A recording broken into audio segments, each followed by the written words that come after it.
The year is 5400 BC. In the scorching heat, where two mighty rivers converge into marshlands that stretch beyond the horizon, a small band of farmers drives wooden stakes deep into the rich black earth. They cannot know they are about to birth humanity's greatest transformation. They only understand that the soil here drinks the annual floods and gives back abundance, that fish swim thick in the reed-choked channels, and that their children might finally escape the endless wandering that has defined mortal existence since the world began. This delta, cradled between the Tigris and Euphrates rivers, will become the stage for civilization's dawn. Here, in what future peoples will call Mesopotamia, the land between rivers, the seeds of urban life take root in mud that seems ordinary, but carries within it the potential to reshape destiny itself. The landscape defies easy description. Neither fully land nor water, it shifts with the seasons like a living thing. Spring floods transform the region into a vast inland sea, depositing layers of fertile silt that glisten black as obsidian under the desert sun. Summer heat bakes the earth into cracked plates, while underground water keeps the roots of date palms alive.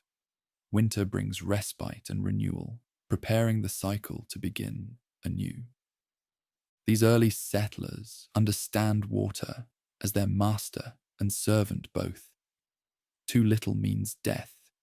Too much sweeps away months of labor in a single night. Learning to tame the floods becomes their greatest innovation, one that will echo through millennia of achievement. They dig channels to carry excess water away from their fields, construct earthen barriers to protect their grain stores, and gradually discover that controlling water means controlling life itself. The Ubaid people, as archaeologists will later name them, spread throughout southern Mesopotamia like drops of water, finding every depression in the landscape. Their villages dot the delta, wherever high ground offers refuge from the annual inundation. Each settlement begins the same way. A cluster of mud brick houses surrounding a modest shrine, the whole community elevated on a platform of packed earth that lifts it above the floodline. But Eridu stands apart from the beginning, founded sometime around 5400 BC on a slight rise overlooking the marshes. This settlement becomes the prototype that truly deserves the name city. What begins as another farming village transforms into something unprecedented as generation after generation chooses to expand rather than spread out to found new communities elsewhere. The reasons seem practical at the outset. Eridu sits at the perfect intersection of river channels and overland routes, making it a natural gathering place for trade and exchange. Yet commerce alone cannot explain the city's magnetic pull. Its true power lies in the sacred complex at its heart. The initial shrine is modest enough, a simple rectangular building with thick walls and a single doorway facing east toward the rising sun. Inside, the community places offerings to Enki, the god of fresh water who ensures the rivers flow and the springs bubble up from the earth's depths. But this building differs from the household shrines found in other villages. It belongs to the entire community, not to any single family, and its priest serves all the people rather than merely his own kin. Each generation rebuilds the sanctuary larger and more elaborate than before. Where their fathers constructed walls of pressed mud, sons shape standardized bricks and mortar them with bitumen. Where grandfathers offered prayers from ground level, grandsons build platforms that lift their ceremonies closer to heaven. Layer upon layer, century upon century, the sacred structure grows upward like a man-made mountain reaching toward the realm of the gods. By 4500 BC, Eridu's religious complex towers over the surrounding marshlands, its white-painted walls visible for miles throughout the flat delta. Travelers, approaching from any direction, see it immediately. A beacon of ambition rising from the primordial mud, proclaiming that here dwells something greater than mere survival.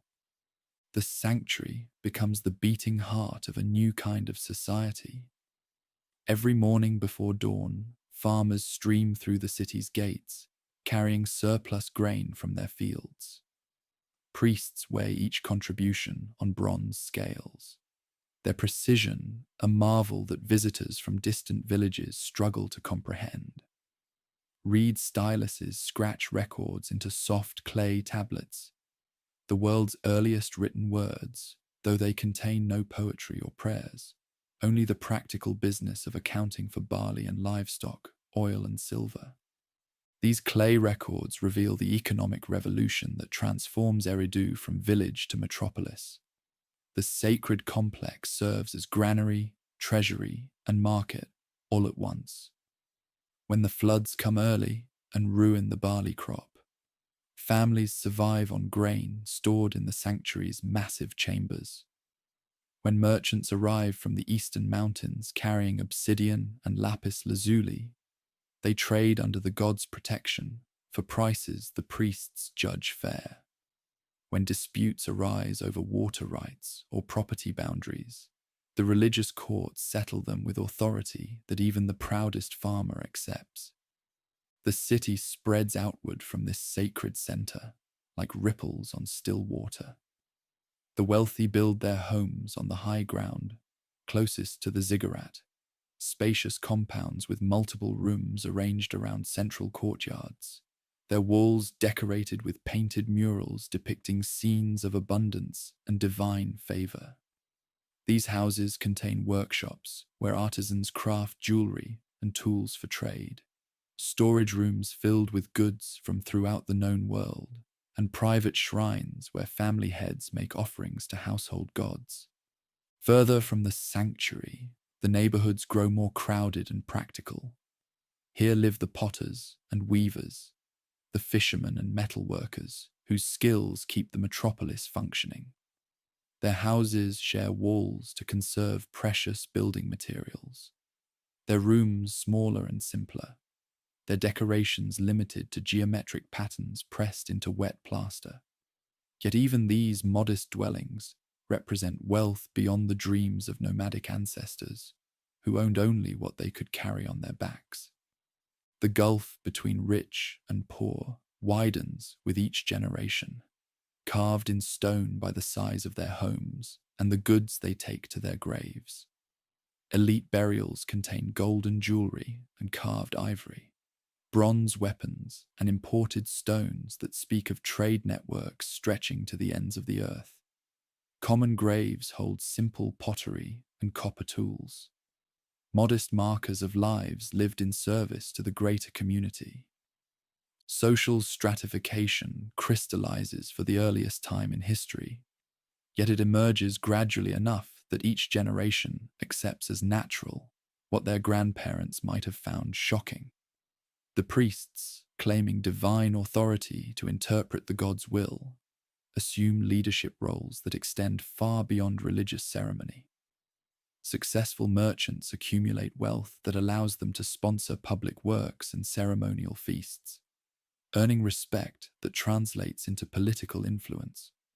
Skilled craftsmen form specialized guilds that control access to essential technologies, making their cooperation necessary for the city's prosperity. By 4000 BC, Eridu houses nearly 15,000 souls, a population that would have been unimaginable to their nomadic ancestors.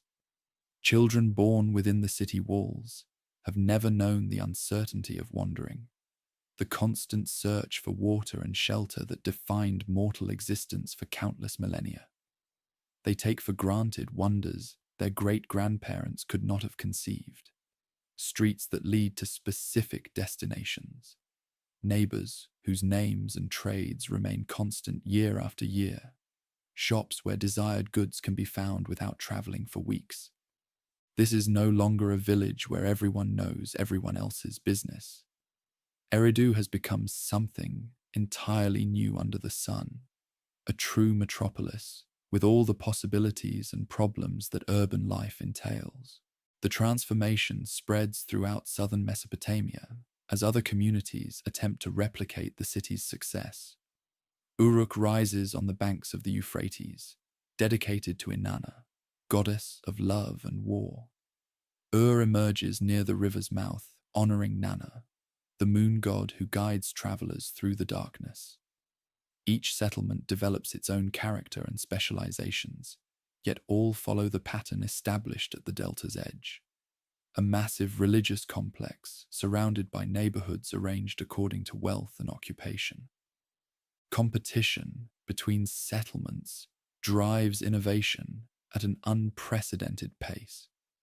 The invention of the potter's wheel revolutionizes ceramic production, allowing artisans to create vessels of startling uniformity and beauty. The development of bronze working transforms both agriculture and warfare, providing tools that last longer and cut deeper than anything their ancestors possessed. The domestication of donkeys and the invention of wheeled carts makes trade possible over distances that once required weeks of dangerous travel. But the greatest innovation is writing itself. What begins as simple marks pressed into clay to record economic transactions gradually evolves into something more sophisticated. By 3500 BC, Sumerian scribes have developed a system of wedge-shaped marks, cuneiform, that can represent not just concrete objects, but abstract concepts, actions, and relationships.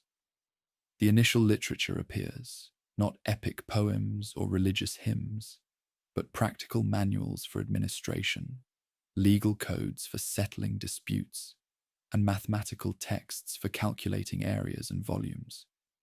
The scribal schools, or adubas, become centers of learning where young men from wealthy families master the complex art of writing. These institutions preserve and transmit knowledge throughout generations, creating the foundation for all future scholarship. Students copy and recompile ancient texts, learning not just to write, but to think systematically about law, mathematics, astronomy, and theology. The Uruk period, spanning roughly from 4000 to 3100 BC, witnesses urbanization on a scale that transforms the entire character of civilization. Uruk itself grows to cover nearly 6 square kilometers, its population swelling to perhaps 50,000 inhabitants. The city's influence extends throughout Mesopotamia and beyond, as Uruk-style settlements appear in the region and even into Anatolia and Iran. This expansion represents humanity's initial experiment with something approaching globalization. Uruk merchants established trading posts in distant lands, spreading Mesopotamian innovations while bringing back exotic materials that local craftsmen transform into luxury goods. The standardization of weights and measures facilitates commerce over vast distances. Common artistic motifs and architectural styles create a shared visual culture that spans from the Persian Gulf to the Mediterranean Sea. The great ziggurat of Uruk, reaching toward heaven with its staged terraces and monumental staircases, becomes the architectural symbol of this new age. Standing over 40 meters high, its white limestone casing gleaming in the desert sun, the massive structure proclaims ambition on a scale that dwarfs anything previously attempted. Pilgrims journey for weeks to offer prayers at its summit, carrying home stories of wonder that spread the fame of Mesopotamian civilization to the ends of the known world. Religious concepts evolve alongside urban growth, becoming more sophisticated as they must explain increasingly complex societies. The pantheon expands beyond local agricultural deities to include gods of war, justice, wisdom, and craftsmanship. Divine specialists who mirror the division of labor developing in the cities below. creation myths emerge that place mortals at the center of cosmic purpose, created by the gods to serve their needs through offerings and ritual observance. The concept of divine kingship begins to take shape as successful military leaders claim sacred authority to supplement their temporal power. These early rulers present themselves not as tyrants imposing their will through force, but as earthly representatives of divine order, chosen by the gods to maintain justice and prosperity for their people. The institution of monarchy, destined to dominate political organization for millennia, finds its earliest expression in the palace complexes that rise alongside ziggurats in Mesopotamian cities. Trade networks extend in every direction from the Mesopotamian heartland, carrying not just goods, but ideas over vast distances. Sumerian agricultural techniques spread north into the rain-fed regions of Syria and Anatolia. Mesopotamian metalworking influences developments in the Caucasus Mountains and the Iranian plateau. The concept of writing itself migrates along trade routes, inspiring parallel developments in Egypt and the Indus Valley that will produce distinct but related literary traditions. Yet for all their innovations, these early Mesopotamians remain recognizably mortal in their hopes and fears. The literature they create reveals people concerned with the same fundamental questions that perplex every age. Why do good people suffer? What happens after death? How should we treat our neighbors? What do the gods require of mortals? The Epic of Gilgamesh, though not yet in its classic form, begins to take shape as storytellers weave together tales of the legendary king of Uruk, who seeks immortality but must accept the limitations of existence. These early versions of the epic express themes that will resonate throughout cultures and millennia. The value of friendship, the inevitability of loss, the search for meaning in a world that often seems arbitrary and cruel. As the 4th millennium BC draws to a close, the transformation is complete.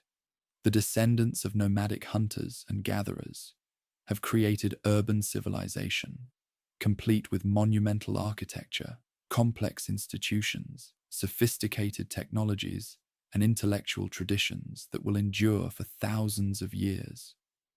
They have learned to live in communities of unprecedented size and complexity, developing systems of law, governance, and social organization that allow tens of thousands of people to coexist peacefully in concentrated settlements.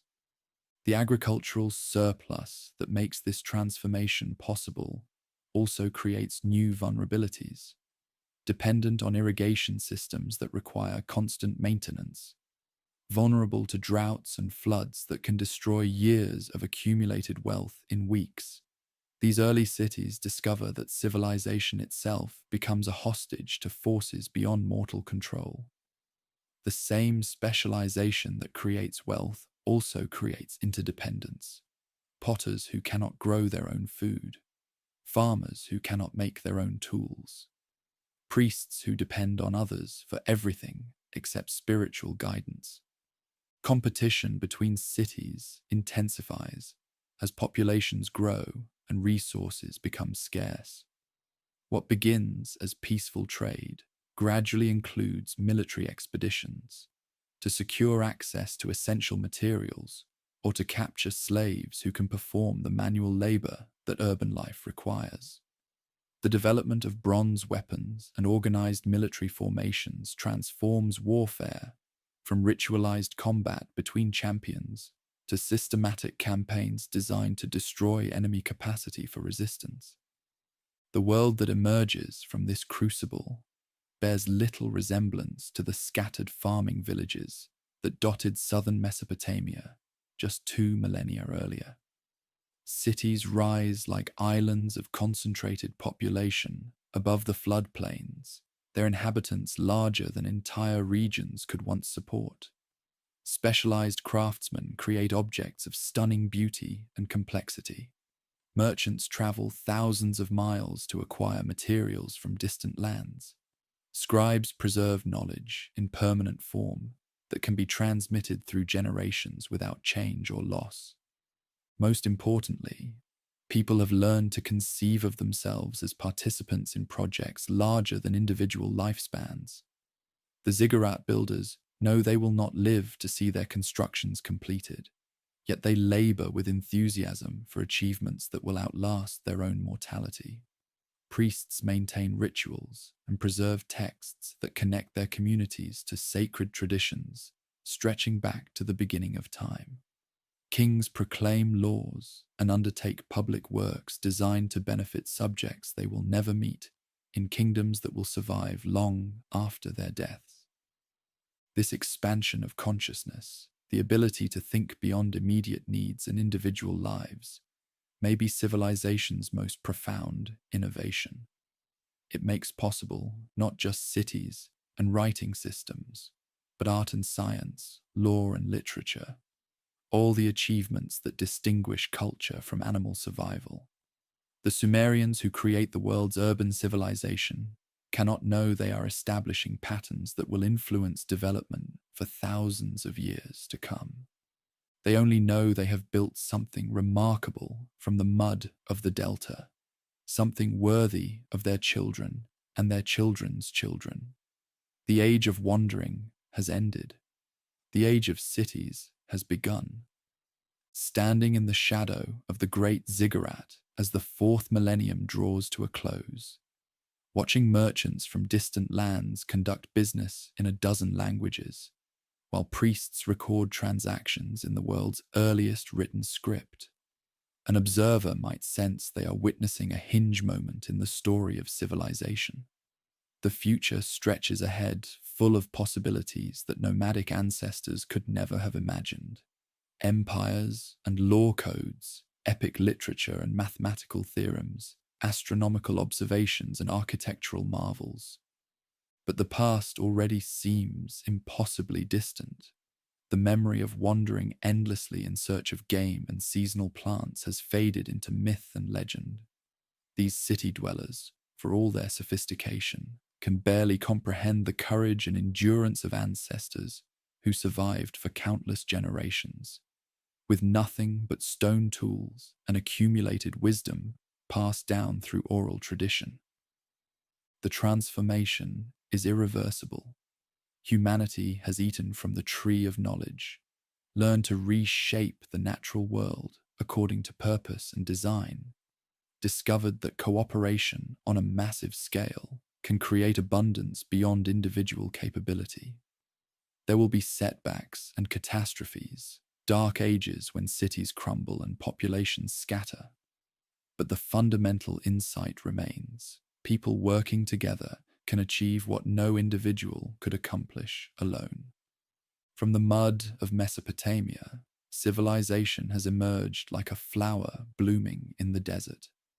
Fragile still, dependent on favorable conditions and careful tending, yet destined to spread throughout the earth and transform every aspect of existence.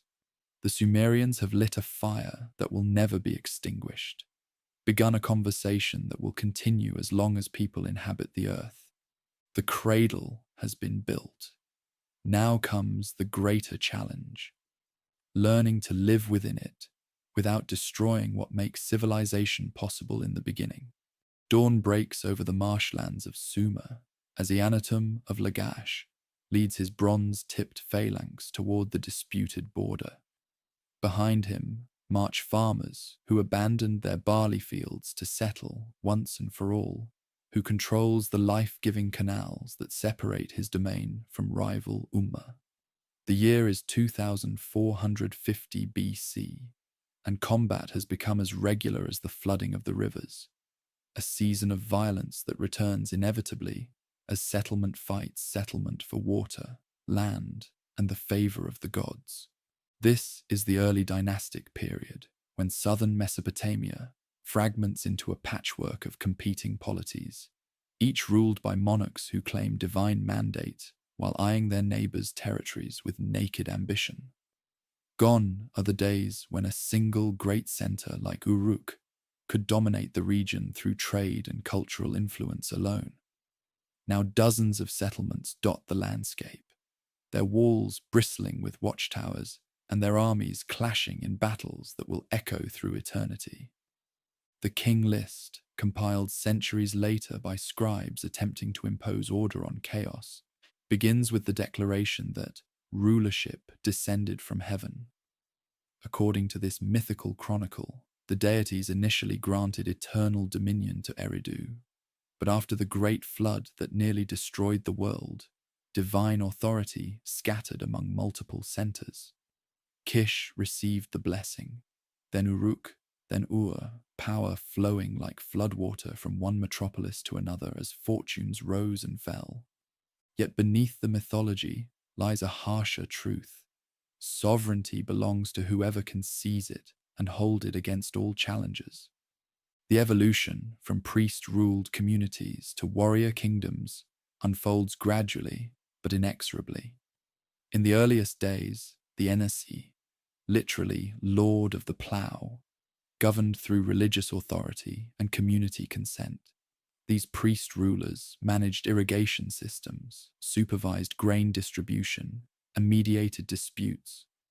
But their power remained circumscribed by tradition and the approval of citizen assemblies that could withdraw support from leaders who failed to serve the common good. Combat pressures transform everything. As populations grow and arable land becomes scarce, settlements begin raiding their neighbors' territories for slaves and livestock. Successful war leaders accumulate followers and wealth that translate into political influence. The title Lugal, Big Man, emerges for commanders who can protect their communities from external threats while leading profitable expeditions against enemy territories. Initially, the Lugal serves only during emergencies, surrendering authority to the Ensi once immediate dangers pass. But as conflict becomes constant rather than occasional, temporary leadership hardens into permanent autocracy. The Lugal builds his own palace complex to rival the traditional religious center, surrounds himself with professional warriors loyal to his person rather than the community, and begins claiming divine sanction for decisions that once required popular approval. Ur-Nanshe of Lagash exemplifies this transformation. Rising to power around 2550 BC, he presents himself as both successful general and pious servant of the deities, commissioning stone reliefs that show him carrying baskets of earth for construction projects, while also depicting his victories over neighboring settlements. His inscriptions, among the earliest historical documents in the world, proclaim achievements in combat and peace with equal pride. Ur-Nanshe, ruler of Lagash, son of Gursar, built the wall of Girsu, built the wall of Nina, dug the Pasala Canal, made the Girsu sanctuary for Ningirsu. But Ur-Nanshe's greatest legacy lies in establishing the dynasty that will produce Yanatum, whose campaigns expand Lagash's territory throughout southern Mesopotamia.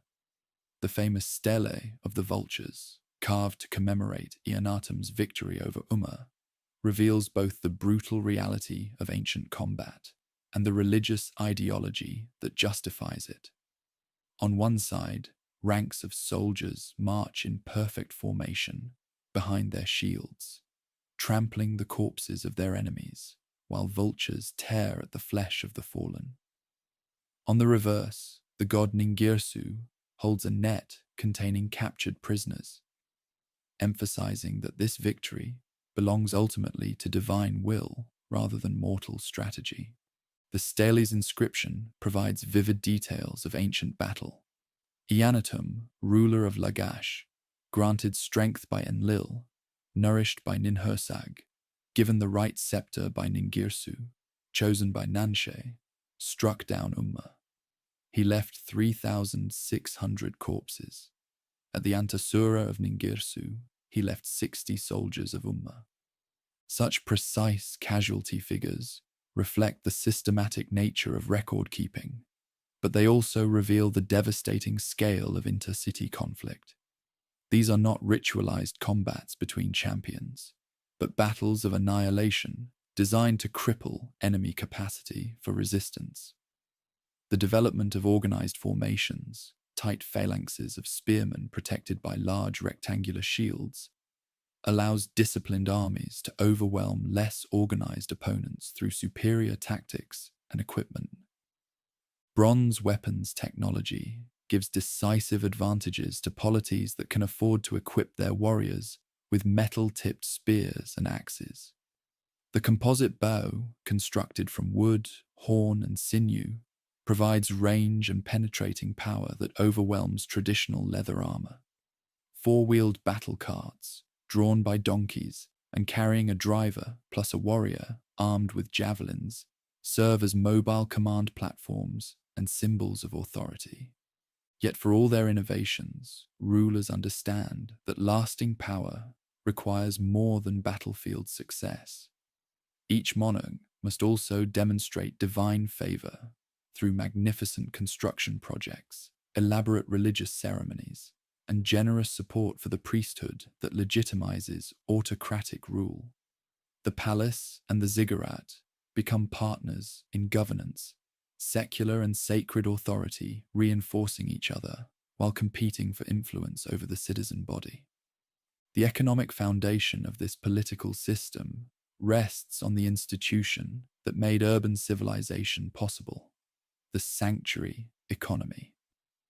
By 2500 BC, major religious complexes control vast agricultural estates, worked by dependent laborers who receive rations in exchange for their service.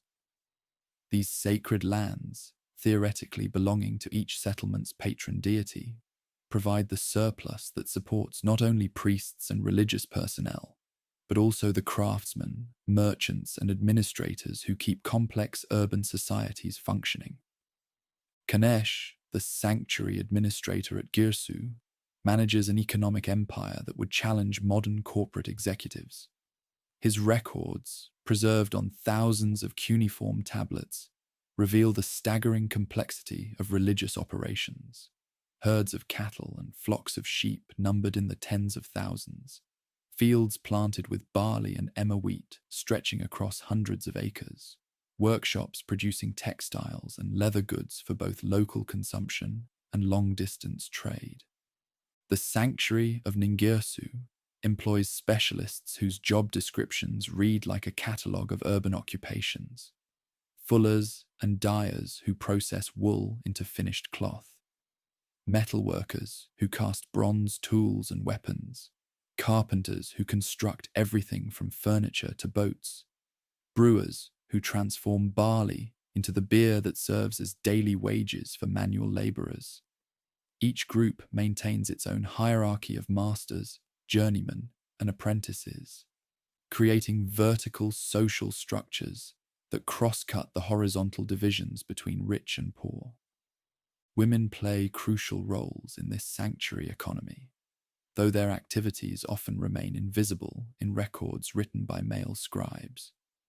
The Nadatu priestesses of Nippur control substantial property and conduct business on their own behalf, while female textile workers constitute the backbone of cloth production that generates much of the region's export wealth.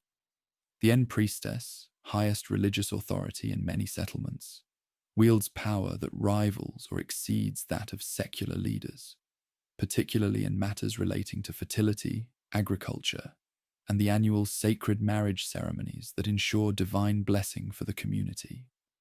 These ritual marriages between political or priestly figures and representatives of major deities reflect the understanding that earthly authority must remain grounded in cosmic order. The ruler who fails to maintain proper relationships with the heavenly powers, who neglects required ceremonies, shows insufficient respect for traditional observances, or permits moral corruption to flourish in his domain, risks not only divine displeasure, but popular revolt by subjects who interpret natural disasters as evidence of leadership unfitness. The pantheon grows increasingly elaborate as urban societies develop more sophisticated governmental and economic institutions. An, the sky god, reigns supreme but remains distant from daily affairs. Enlil, lord of wind and storm, serves as executive authority who enforces divine decrees. Enki, master of wisdom and fresh water, provides the knowledge that makes civilization possible. Inanna, goddess of love and war, embodies the passions that both create and destroy societies. Each major settlement claims special relationship with particular deities who serve as divine patrons and protectors. Enlil dwells in Nippur, making that center the religious heart of Sumer, despite its relatively modest size and limited political power. Enki resides at Eridu, honoring the ancient settlement where urban life began.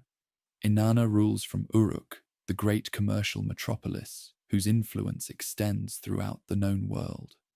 These divine associations create religious obligations that transcend political boundaries, as pilgrims from every community journey to attend festivals and make offerings at sanctuaries controlled by their rivals.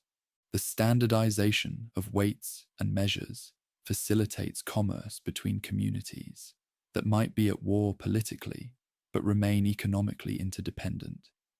The barley standard becomes the basic unit of value, with silver serving as a medium of exchange for high-value transactions. Interest rates on loans, recorded in countless business documents, stabilize around 20% annually for silver and 33% for grain, figures that suggest both the profitability of trade and the risks involved in commercial ventures. Long-distance commerce connects regional settlements to resources and markets extending from the Persian Gulf to Anatolia. Merchants traveling to Dilmun, modern Bahrain, bring back copper and precious stones from the Arabian Peninsula. Expeditions to Margan, Oman, secure supplies of diorite and other hard stones used for sculpture and construction. Trade with Meluha, the Indus Valley, provides ivory, pearls, and exotic woods that demonstrate wealth and international connections. These commercial networks spread innovations throughout the ancient world, while bringing foreign influences into Mesopotamian settlements. The potter's wheel revolutionizes ceramic production across vast regions. Cuneiform writing adapts to record languages from Syria to Iran. Mesopotamian artistic motifs appear on objects found in archaeological sites thousands of miles from their place of origin. Yet cultural exchange flows in both directions. Local craftsmen incorporate techniques and designs learned from foreign artisans. Religious concepts evolve through contact with other theological traditions. Even the Epic of Gilgamesh, quintessentially Mesopotamian in its themes and setting, incorporates narrative elements that reflect influence from neighboring cultures. The invention of the lunar calendar brings mathematical precision to agricultural and religious observance.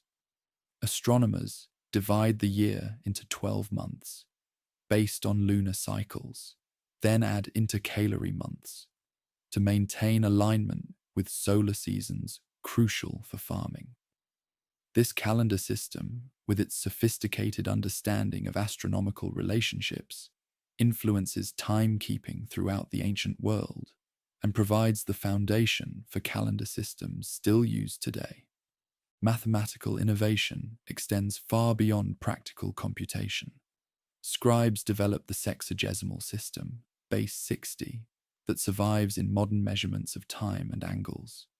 They create multiplication tables, solve quadratic equations, and calculate areas and volumes using geometric principles that anticipate later Greek mathematics.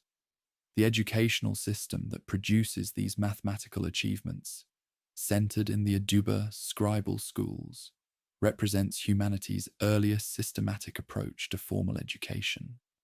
Students in these schools master not only technical skills, but also the literary and religious traditions that define cultural identity. They copy and memorize epic poems, hymns, and wisdom literature that preserve the community's understanding of proper behavior and cosmic order. The curriculum includes practical subjects like accounting and law, alongside more theoretical studies in theology and natural philosophy. The legal system that emerges from these educational institutions reflects sophisticated understanding of justice and social order.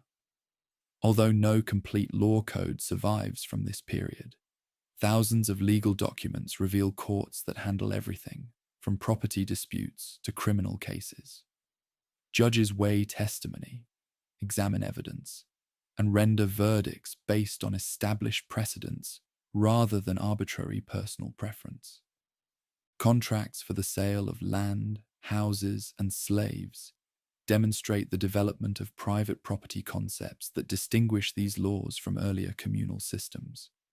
Marriage agreements specify dowries, inheritance rights, and grounds for divorce with precision that suggests centuries of legal evolution. Adoption documents provide for children's welfare while protecting adult interests in ways that balance individual rights against family obligations. The rise of professional warrior classes transforms both combat and society. No longer can every citizen farmer be expected to defend his community with agricultural tools converted to weapons. Successful armies require soldiers who train constantly, fight in disciplined formations, and remain loyal to commanders rather than local communities. These professionals must be equipped, fed, and housed by the larger society, creating new economic burdens that require either increased taxation or successful campaigns that pay for themselves through plunder and tribute. The famous Standard of Ur, discovered in the burial ground and dating to approximately 2600 BC, illustrates both the wealth generated by successful combat and the social stratification that victory creates.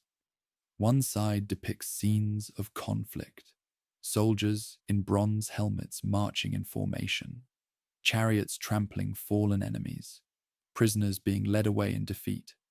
The reverse shows scenes of peace, nobles feasting on fish and meat while musicians provide entertainment, servants carrying abundant food and drink, prosperity flowing from triumph to civilian enjoyment. Yet the standard also reveals the human cost of constant conflict. The burials at Ur include not only the monarchs interred in the main chambers, but also dozens of attendants, soldiers, musicians, and servants who were killed to accompany their rulers into the afterlife. These mass human sacrifices, unique in the civilization, suggest that some leaders claimed divine status so complete that their deaths required the destruction of entire households. The religious ideology that justifies such extremes draws on creation myths that place conflict at the heart of cosmic order. In this understanding, the deities themselves engage in constant struggle for supremacy, with younger powers overthrowing their elders through cunning and force. Mortals who imitate divine behavior through combat and conquest thus participate in fundamental cosmic patterns rather than violating natural law. This theological framework provides legitimacy for expansion, while also imposing moral constraints on rulers who claim divine authorization. Monarchs must demonstrate not only strength, but also justice, wisdom, and piety. They must protect the weak, maintain religious observances, and ensure that their subjects prosper under protection. Failure to meet these obligations can result in divine punishment that manifests through defeat, natural disasters, or popular rebellion. The development of autocratic ideology reaches sophisticated expression in the literary works produced for palace audiences. Court poets compose hymns praising achievements while also establishing standards for proper conduct. Inscriptions proclaim victories and construction projects while emphasizing the ruler's role as servant of the deities and protector of his people. These literary innovations culminate in the earliest versions of the Epic of Gilgamesh, which transforms the historical ruler of Uruk into a legendary hero whose adventures explore fundamental questions about human nature and divine justice. Though Gilgamesh possesses superhuman strength and achieves mighty deeds, he must ultimately accept the limitations that distinguish mortals from the divine. His friendship with Enkidu, his grief at his companion's death, and his futile quest for immortality express themes that transcend the specific context of this civilization. By 2400 BC, the system of competing polities has achieved remarkable stability despite constant conflict. No single power has proven capable of conquering and holding all the others, creating a balance that allows each community to maintain its independence while participating in the larger cultural sphere. Trade continues, even between enemies. Religious festivals draw pilgrims from hostile territories, and cultural innovations spread rapidly throughout the region. Yet this very success contains the seeds of transformation. The wealth generated by urban civilization, the technologies developed through constant conflict, and the administrative systems created to manage complex societies provide the tools that ambitious rulers will soon use to transcend the limitations of the fragmented system. The age of empires approaches, bringing both opportunities and dangers that will test whether this civilization can adapt to challenges that exceed anything it has previously faced. Lugalzajas of Umma stands ready to attempt what no ruler has achieved before: the unification of all Sumer under a single crown. His success will demonstrate that the fragmented system has become obsolete, while his ultimate failure will reveal that independence faces threats more dangerous than traditional intercity conflict. The old world trembles on the edge of transformation. New powers rise in the north, where Semitic peoples learn local techniques while developing innovations of their own. The future belongs to empires rather than independent polities, to professional armies rather than citizen militias, to rulers who claim universal dominion rather than local authority. But for now, in this golden afternoon of civilization, the ancient settlements maintain their proud independence. Their walls stand strong, their deities receive proper honor, and their people prosper under the protection of leaders who balance ambition with tradition. The greatest achievements of the world's earliest urban culture lie ahead, awaiting the challenges that will either destroy or transform everything that has been built.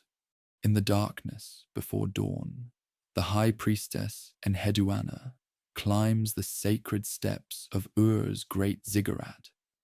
Her bare feet whisper against stones worn smooth by countless pilgrims, while below her the sleeping metropolis spreads like a vast web of flickering oil lamps. The year is 2285 BC, and she carries within her mind the most profound questions that torment the mortal soul. Why do people suffer while the immortal realm endures in bliss? What meaning can finite beings find in an infinite cosmos? How should the living honor the dead who have passed beyond all earthly concerns? Tonight, as every night for the past decade, Enheduanna will stand before the statue of Nana, the moon god, and weave these eternal mysteries into words that transform ancient wisdom into living truth. She is humanity's first named author, the daughter of Sargon of Akkad, yet her literary genius transcends politics and conquest. In her hymns and poems, the raw experiences of life, birth and death, love and loss, triumph and catastrophe, become windows into the very structure of reality itself. The worldview that emerges from these sacred texts reveals a cosmos both magnificent and terrifying in its complexity. Unlike later mythologies that will imagine comfortable heavens or peaceful afterlives, This universe operates according to principles that offer little consolation to those seeking simple answers. The immortal realm mirrors the mortal world in its capacity for violence, jealousy, and arbitrary cruelty, while also demonstrating powers of creation, wisdom, and justice that dwarf earthly understanding.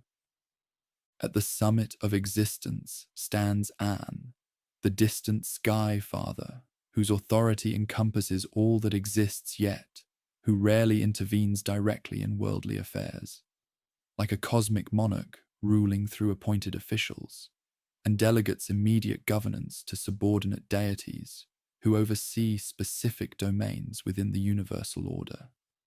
This hierarchical structure reflects the political realities of society, while also providing theological explanations for the complexity and apparent contradictions of natural phenomena. Enlil, master of wind and storm, serves as An's chief executive, wielding the power to enforce celestial decrees through elemental forces that can either nourish or destroy communities. When crops flourish and rivers flow at optimal levels, mortals know they have earned Enlil's approval. When droughts parch the fields or floods sweep away entire settlements, they understand that immortal displeasure demands immediate attention through increased offerings, purification rituals, or changes in leadership that have somehow offended cosmic sensibilities. The theological sophistication of this system becomes apparent when comparing it to simpler religious frameworks that rely on single, all-powerful deities. By distributing heavenly authority among multiple specialized powers, this theology can account for the contradictory nature of existence. The same natural forces that bring life also bring death. The same passions that create beauty also generate destruction. The same political institutions that maintain order also enable oppression. Enki, the wise god of fresh water and knowledge, embodies these contradictions most clearly. As the deity who provides the irrigation that makes agriculture possible, he serves as mortality's greatest benefactor. Yet the myths also portray him as a cunning trickster who sometimes defies the commands of higher authorities, saving people from destruction planned by other immortal powers, while also introducing new complications that require constant vigilance and adaptation. The famous tale of the Great Flood illustrates this theological complexity perfectly. When the assembly of deities decides to destroy civilization through a universal deluge, Enki secretly warns the hero, Ziusudra, later known as Utnapishtim in the Epic of Gilgamesh, to build an ark and preserve representatives of all living species. This act of celestial rebellion saves the world from total annihilation. Yet it also establishes a cosmic precedent that immortal will itself can be divided, that even eternal authorities disagree about proper treatment of mortal creatures. The flood narrative, which will later influence Hebrew, Greek, and other mythological traditions, reveals distinctly regional concerns about the relationship between civilization and natural disaster. Unlike later versions that emphasize moral judgment or sacred testing, the original focuses on the practical problems of survival in an environment where catastrophic flooding represents a constant threat. Ziusudra succeeds not through exceptional virtue, but through superior technical knowledge, the ability to construct vessels capable of weathering storms that destroy conventional architecture. This emphasis on ingenuity as the key to survival reflects the pragmatic worldview of peoples who created urban civilization through constant struggle against environmental challenges. The myths celebrate not passive faith or mystical transcendence, but active problem-solving, technological innovation, and social cooperation as the qualities that enable mortals to thrive despite cosmic indifference to their welfare. Inanna, the goddess of love and conflict, represents perhaps the most psychologically complex figure in the entire pantheon. Neither purely benevolent nor entirely destructive, she embodies the contradictory impulses that drive both individual behavior and historical change. Her domains include sexual passion and armed combat, fertility and political power, artistic inspiration and ruthless ambition, all the forces that make existence simultaneously wonderful and terrible. The Descent of Inanna, one of the world's earliest known literary masterpieces, explores themes that will resonate through every subsequent culture's attempts to understand mortality and meaning. When Inanna travels to the underworld to confront her sister, Ereshkigal, Queen of the Dead, she must surrender all her immortal regalia and submit to the same fate that awaits every mortal creature. Her death plunges the upper world into barrenness and sterility, demonstrating that life and death exist in dynamic tension rather than simple opposition. Only through the intervention of loyal servants and the wisdom of Enki does Inanna return to life, but her resurrection comes at a price.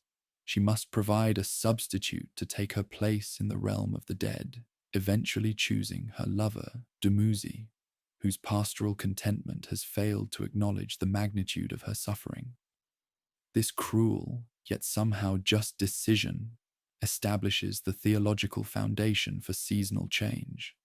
Dumuzi's annual death and rebirth, explaining why vegetation dies in summer heat and returns with winter rains. The myth's exploration of love, betrayal, and sacrifice speaks to universal experiences, while also providing practical explanations for agricultural cycles that determine survival in society. Yet its deeper significance lies in the unflinching examination of mortality's meaning. Unlike religious systems that promise eternal reward for earthly virtue, this theology acknowledges that death comes to all creatures, regardless of their moral standing, that suffering often strikes the innocent while the guilty prosper. That meaning must be created through action, rather than discovered through celestial revelation. The sacred marriage ceremonies that reenact Inanna's relationship with Dumuzi represent civilization's most sophisticated attempt to harmonize individual desire with cosmic necessity. Each year, the ruler or his representative ritually couples with a priestess embodying the goddess, symbolically ensuring that immortal fertility will continue blessing the community's crops and livestock.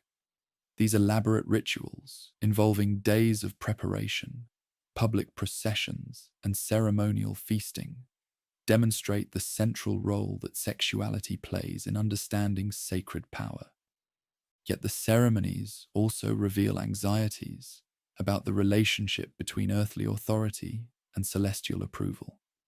The ruler who participates in sacred marriage claims intimate connection with eternal powers, but he also accepts responsibility for outcomes beyond mortal control. If the rains fail or the harvest disappoints, religious logic suggests that somehow the sacred union has been improperly performed, that moral or ritual failures have disrupted the cosmic harmony essential for prosperity. This theological framework creates enormous psychological pressure on political leaders, while also providing mechanisms for social change when existing authorities prove inadequate. Popular uprisings against unpopular rulers often invoke religious justifications, claiming that immortal displeasure with corrupt or incompetent leadership requires new representation in the sacred marriage ceremonies that ensure community survival. The Epic of Gilgamesh, emerging gradually from oral traditions during this period, addresses these concerns through the story of a ruler whose extraordinary strength and achievements cannot save him from the universal fate that awaits all mortals. The historical Gilgamesh, who probably ruled Uruk around 2700 BC, becomes in mythological transformation a figure who embodies both the possibilities and limitations of ambition. The epic's opening presents Gilgamesh as a tyrant whose abuse of power alienates his subjects and offends the immortal order. In response to popular complaints, the deities create Enkidu, a wild man who initially lives among animals, but gradually learns civilized behavior through encounters with society. The friendship that develops between these contrasting figures, the over-civilized ruler and the barely domesticated wild man, explores fundamental questions about the relationship between nature and culture, individual desire and social responsibility. Their joint adventures, including the defeat of the monster Humbaba and the slaying of the Bull of Heaven, demonstrate that heroic achievement requires both raw strength and civilized skill, that the greatest accomplishments emerge from cooperation between complementary personalities rather than solitary effort. Yet these victories also generate celestial anger that ultimately leads to Enkidu's death, plunging Gilgamesh into grief that transforms his understanding of existence itself. The epic's final episodes, recounting Gilgamesh's futile quest for immortality, confront directly the questions that torment every consciousness. What happens after death? Can exceptional individuals transcend the limitations that define mortal existence? Is there any ultimate meaning to achievements that time will inevitably erase? The answers the epic provides offer no false comfort, but rather a mature acceptance of finitude combined with affirmation of the values that make limited existence worthwhile. When Gilgamesh finally encounters Utnapishtim, the flood survivor who has achieved immortality, he learns that this celestial gift came through unique historical circumstances that cannot be repeated. The secret of eternal life lies not in magical formulas or heroic deeds, but in accepting one's place within the larger cosmic order, while making the most of opportunities that finite existence provides. The plant of youth that Gilgamesh briefly obtains slips from his grasp, stolen by a serpent while the hero bathes, symbolizing that renewal belongs to natural cycles rather than individual will. The epic concludes not with triumph or tragedy, but with a kind of philosophical resignation that affirms dignity while acknowledging limits. Gilgamesh returns to Uruk, understanding that his legacy lies in the monuments he has built, the people he has served, and the wisdom he has gained through suffering. The physical structures of civilization, walls, temples, palaces, will eventually crumble, but the knowledge and values embodied in these achievements continue through cultural transmission that transcends individual mortality. This theological and philosophical framework shapes every aspect of society, from daily religious observances to major political decisions.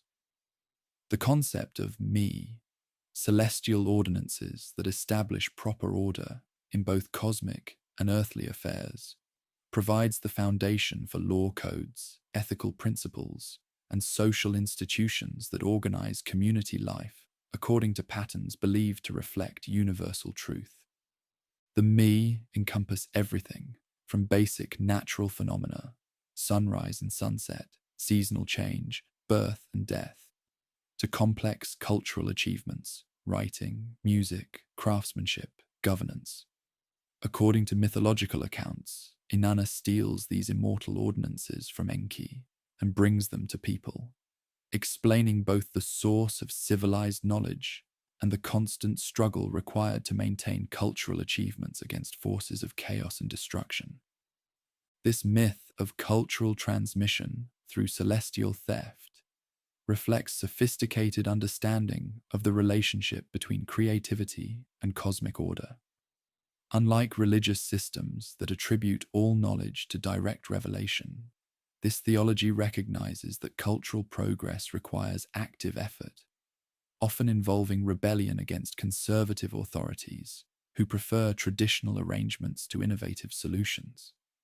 The educational system that preserves and transmits these theological insights operates through the Adaba schools attached to major temples. Here, young scribes learn not only technical skills, but also the literary and religious traditions that define cultural identity. The curriculum includes copying and memorizing ancient myths, hymns, and wisdom literature, alongside practical subjects like mathematics, accounting, and correspondence. These schools produce the intellectual elite who will serve as administrators, judges, priests, and teachers throughout society.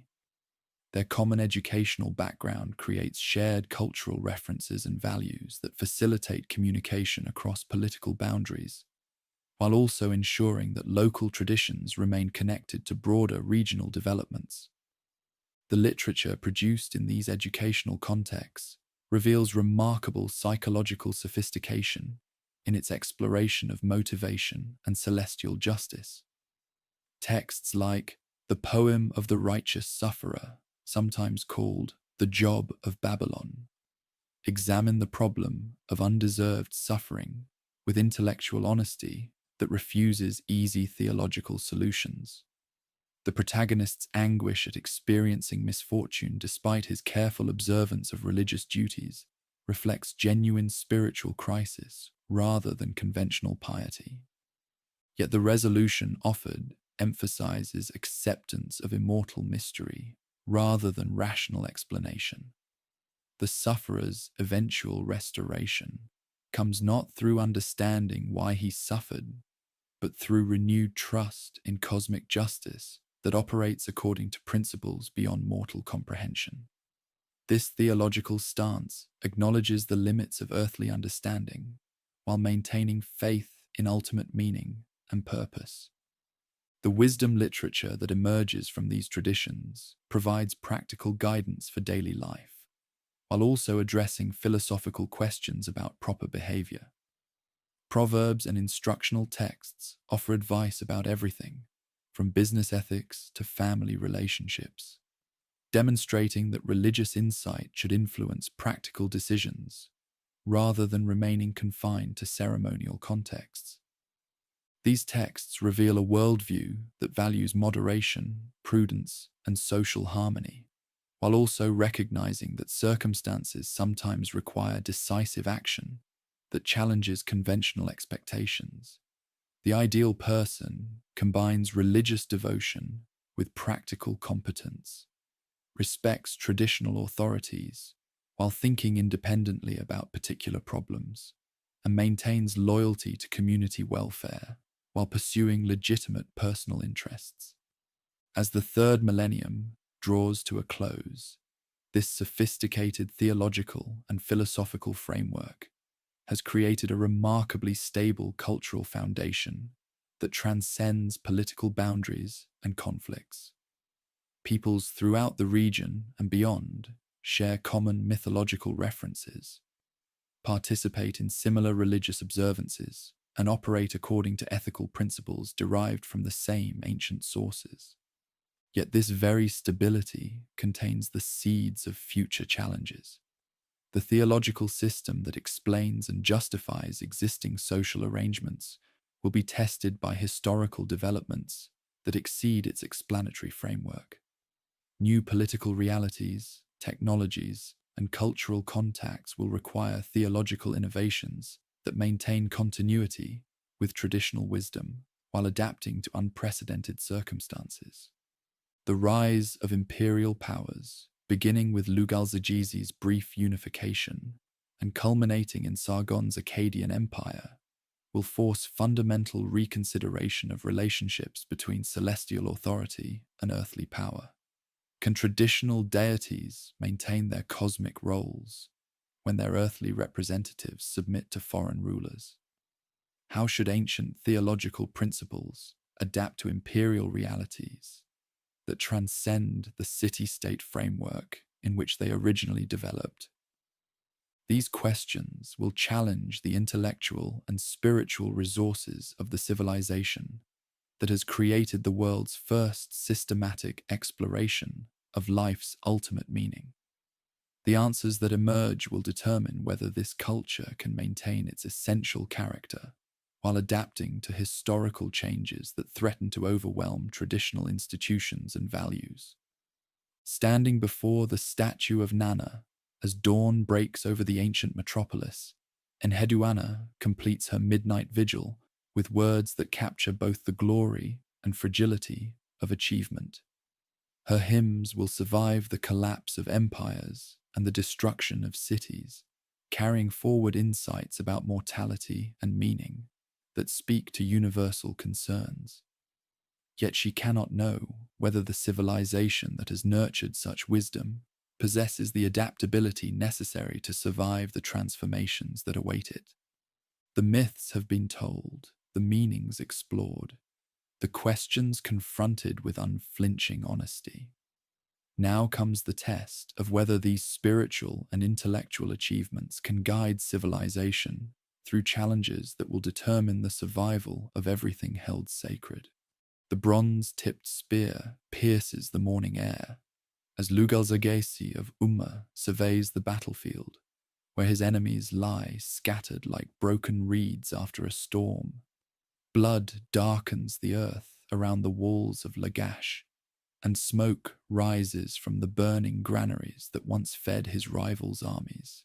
The year is 2340 BC, and for the first time since the gods scattered kingship among the cities, one man stands poised to unite all of Sumer under a single crown. Behind him, warriors from a dozen conquered settlements kneel in homage to the ruler who has achieved what seemed impossible. Ur has surrendered its ancient independence. Uruk, the first among cities, acknowledges his supremacy. Even proud Nippur, sacred heart of the land, opens its gates to the conqueror, who claims dominion over 50 territories stretching from the Persian Gulf to the Syrian hills.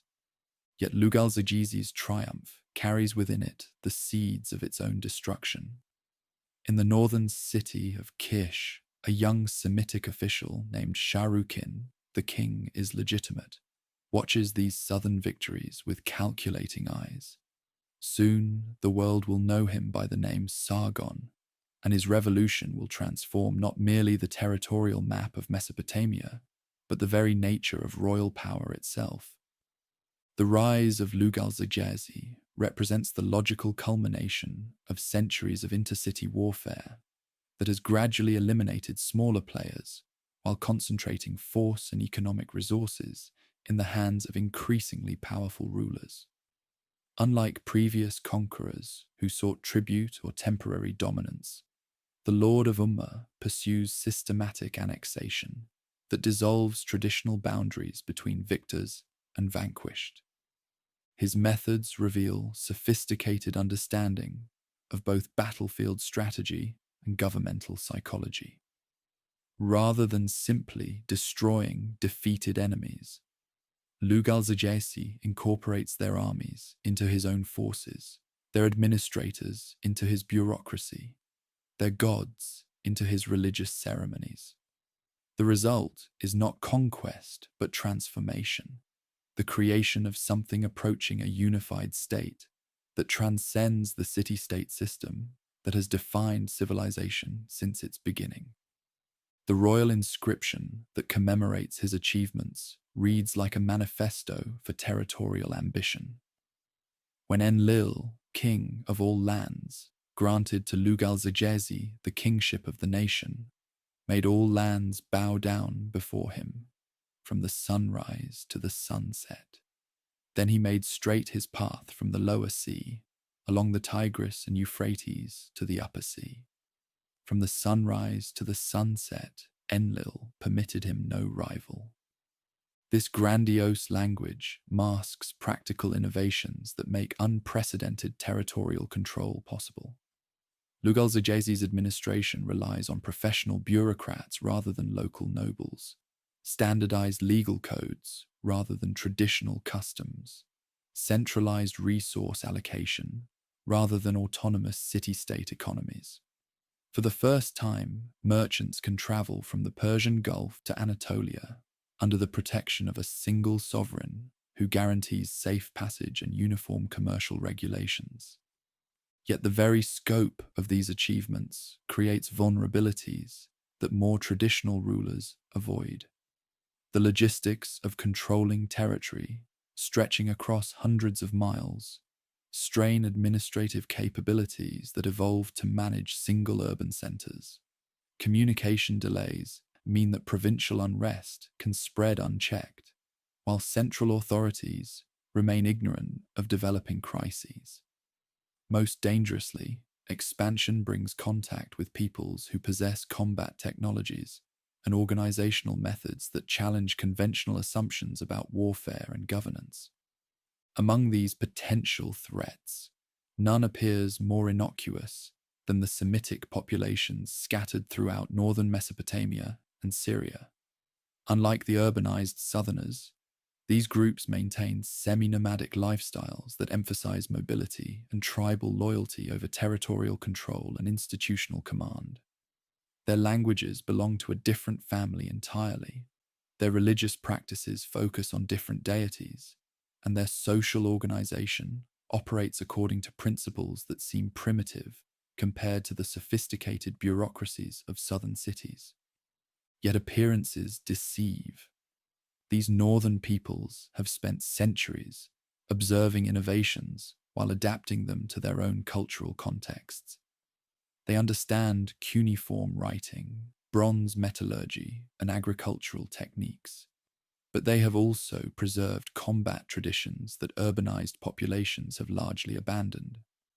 Their armies combine the discipline and equipment of civilized warfare with the mobility and tactical flexibility that only pastoral societies can maintain. Sargon embodies this cultural synthesis perfectly. Born to Semitic parents in a region where northern dialects predominate, he nevertheless receives a thoroughly Mesopotamian education that includes literacy in the southern script, familiarity with urban administration, and training in the religious and legal traditions that legitimize royal command throughout the region. His name suggests adoption into established society, possibly as a foundling rescued from the river, in circumstances that later legends will elaborate into mythological narratives of divine protection and destined greatness. The historical figure emerges into recorded history as an official in the court of Ur-Zababa, king of Kish, where his responsibilities include oversight of trade networks that connect northern and southern Mesopotamia. This position provides intimate knowledge of both southern wealth and southern vulnerabilities, the economic systems that generate urban prosperity, the formations that protect it, and the divisions that prevent effective coordination among potential defenders. When Lugalzagesi's expansion threatens Kish's independence, Sargon recognizes an opportunity that his more conventional superiors cannot imagine. Rather than accepting subordination to southern leadership or attempting futile resistance with inadequate resources, he proposes a radical alternative: the creation of a new kind of empire that harnesses the combat potential of northern peoples, while incorporating the administrative sophistication of established civilization. The coup that brings the young commander to power in Kish unfolds with lightning speed that suggests months of careful preparation. Ur-Zababa disappears from historical records, presumably eliminated by conspirators who understand that half measures invite retaliation. Within weeks, northern forces are marching south under banners that proclaim not merely territorial conquest, but civilizational transformation. The armies that this new leader commands differ fundamentally from anything Lugalzagesi has previously encountered.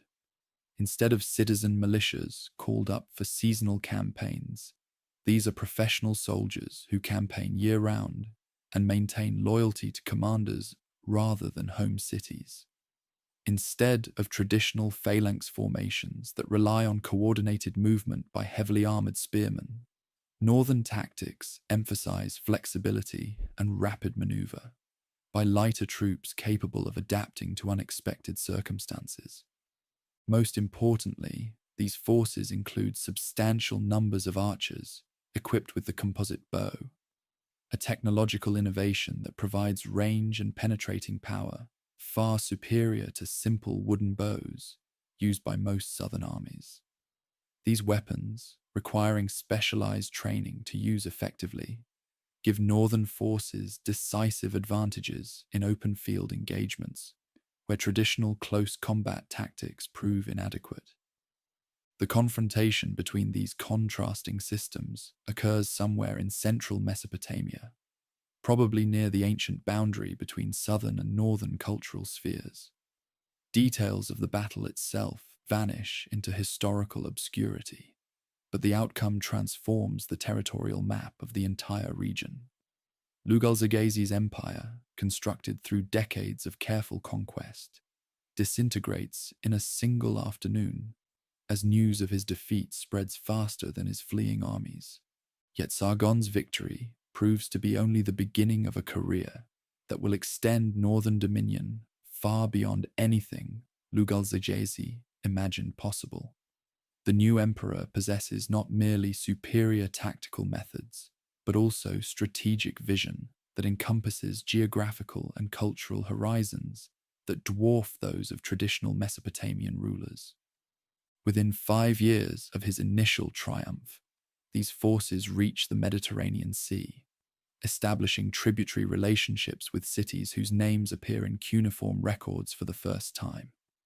Expeditions into Anatolia secure access to silver mines and timber resources that Mesopotamian civilization has always required, but never directly controlled. Campaigns into the Zagros Mountains establish dominion over trade routes that connect Mesopotamia to the Iranian Plateau and Central Asian networks beyond. The speed and scope of these conquests reflect not merely tactical superiority, but also the attraction that northern rule holds for populations who have suffered under traditional methods. Unlike previous conquerors who extracted tribute while leaving local power structures intact, Sargon offers incorporation into a larger system that provides opportunities for advancement, protection from external threats, and access to commercial networks that span the known world. This policy of inclusive expansion proves particularly appealing to merchant classes throughout the region, who discover that unified rule facilitates trade on a scale previously impossible. Standardized weights and measures eliminate the confusion that hampers commercial transactions between different regions. Common legal codes reduce the risks associated with long-distance commerce. Most importantly, central protection extends to trade routes that individual cities could never secure independently. The administrative system that makes this vast empire manageable represents perhaps Sargon's most significant innovation. Rather than attempting to govern directly from his capital, he creates a network of provincial administrators who possess delegated command to handle local affairs while remaining accountable to central oversight. These officials, drawn from both northern and local populations, receive training in bureaucratic methods while maintaining familiarity with regional customs and languages. Communication between the capital and distant provinces relies on an efficient messenger service that can carry urgent dispatches across hundreds of miles in a matter of days. Official correspondence, conducted in both southern and northern scripts, creates documentary records that allow central administrators to monitor provincial activities while providing legal protection for local populations against bureaucratic abuse. Yet the most revolutionary aspect of this system lies in its approach to cultural and religious diversity. Unlike traditional Mesopotamian rulers, who assert the supremacy of their patron deities, the northern emperor presents himself as servant to all the gods worshipped throughout his territories. His royal inscriptions invoke southern deities alongside northern ones. His public ceremonies incorporate religious traditions from conquered territories, and his temple-building projects honor local sacred sites while constructing new monuments to unified rule. This religious syncretism reflects practical calculation as much as personal conviction. By respecting local religious traditions, Sargon eliminates one of the primary sources of resistance that destroyed previous attempts at unification. Priests and temple administrators, who might otherwise organize opposition, instead become stakeholders in success, as northern patronage provides resources for religious activities on a scale that local rulers could never support. The cultural consequences of this policy prove even more significant than the immediate benefits. For the first time, the diverse populations of the Near East begin to participate in a common culture that transcends traditional ethnic and linguistic boundaries. Northern dialects become the language of international diplomacy and commercial correspondence, while Southern script retains its role as the sacred language of religious and scholarly literature. This bilingual literary culture produces innovations that neither tradition could achieve independently. Northern poets adapt Southern mythological themes to express their own cultural values, while traditional scribes incorporate Northern vocabulary and grammatical structures that expand the expressive possibilities of their ancient language. The result is a literary renaissance that produces some of the finest works in both traditions. The successes that make this cultural flowering possible continue throughout Sargon's long reign. Egyptian records mention northern expeditions that reach the eastern Mediterranean, while archaeological evidence suggests trade relationships that extend into the Indus Valley and possibly beyond. The empire that emerges from these conquests encompasses territory larger than any previous state and establishes precedents that will influence organization for millennia. Yet even as achievements reach their zenith, structural problems emerge that will ultimately prove fatal to northern dominance. The very scope of territorial control creates administrative burdens that strain the capabilities of ancient governmental systems. Provincial rebellions become increasingly frequent as local populations discover that benefits cannot compensate for the loss of traditional autonomy. Most ominously, the tactical advantages that originally enabled conquest gradually diffuse to potential enemies who adapt innovations while retaining their own traditions. The reign of Sargon's grandson, Naram-Sin, illustrates both the possibilities and dangers inherent in power carried to its logical extreme. Unlike his predecessors who maintained the fiction of ruling through divine appointment, Naram-Sin declares himself an actual god, demanding worship alongside traditional deities and constructing temples dedicated to his own cult. This deification represents the culmination of ideology that gradually transforms successful rulers into divine beings whose command transcends traditional limitations. Naram-Sin's inscriptions describe campaigns conducted not merely for territorial gain or commercial advantage, but for cosmic purposes that involve the fundamental structure of universal order. Yet these grandiose claims prove impossible to sustain when faced with defeats that reveal the mortal limitations of supposedly divine rulers. The invasion of the Gutians, mountain peoples from the Zagros, whose methods prove superior to established forces, destroys the illusion of invincibility while demonstrating that even gods can die when pierced by enemy spears. The collapse unfolds with the same dramatic speed that characterized its creation. Within a generation of Naram-Sin's death, central command disintegrates as provincial governors declare independence, tributary relationships dissolve, and trade networks fragment into competing spheres of influence. The Gutians establish dominance over much of Mesopotamia, though their rule proves even more unstable than the system they destroyed.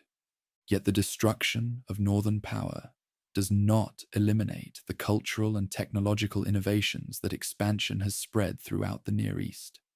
Cuneiform writing continues to serve as the medium for international correspondence, long after the scribes who developed its diplomatic applications have vanished into historical obscurity. Artistic motifs and architectural techniques pioneered during this period influenced construction projects in regions that never directly experienced northern rule. Most significantly, the concept of universal empire survives the collapse of its first successful embodiment, inspiring future rulers who dream of recreating these achievements while avoiding the mistakes that led to destruction. The memory of unified rule becomes an ideal that will motivate conquerors throughout subsequent history, from the Neo-Assyrian emperors who will reunify Mesopotamia 7 centuries later, to Alexander the Great's vision of a world empire that synthesizes Greek and Oriental traditions. For the Southerners themselves, this period represents both catastrophe and opportunity. The destruction of their independence eliminates the city-state system that has defined their civilization since its origins. Yet northern patronage also supports cultural achievements that surpass anything accomplished during the period of fragmentation. The synthesis of southern learning with northern innovation produces intellectual and artistic works that represent the highest expression of Mesopotamian civilization. As the third millennium draws to a close amid the chaos of collapse and barbarian invasion, the future of ancient culture hangs in the balance. Can a people who have lost their independence maintain their cultural identity? Will the institutions and traditions that created the world's first civilization survive the challenges of foreign rule and social upheaval? The answers to these questions await the emergence of new leaders who must balance innovation with tradition, territorial ambition with local loyalty, cultural continuity with historical adaptation.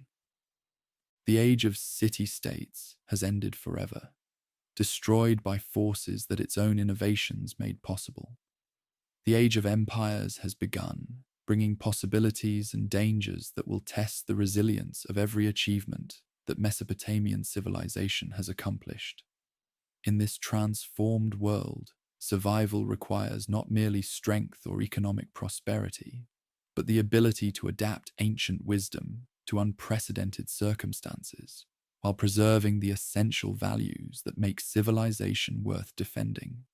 The revolution is complete. Now comes the far more difficult task of learning to live with its consequences.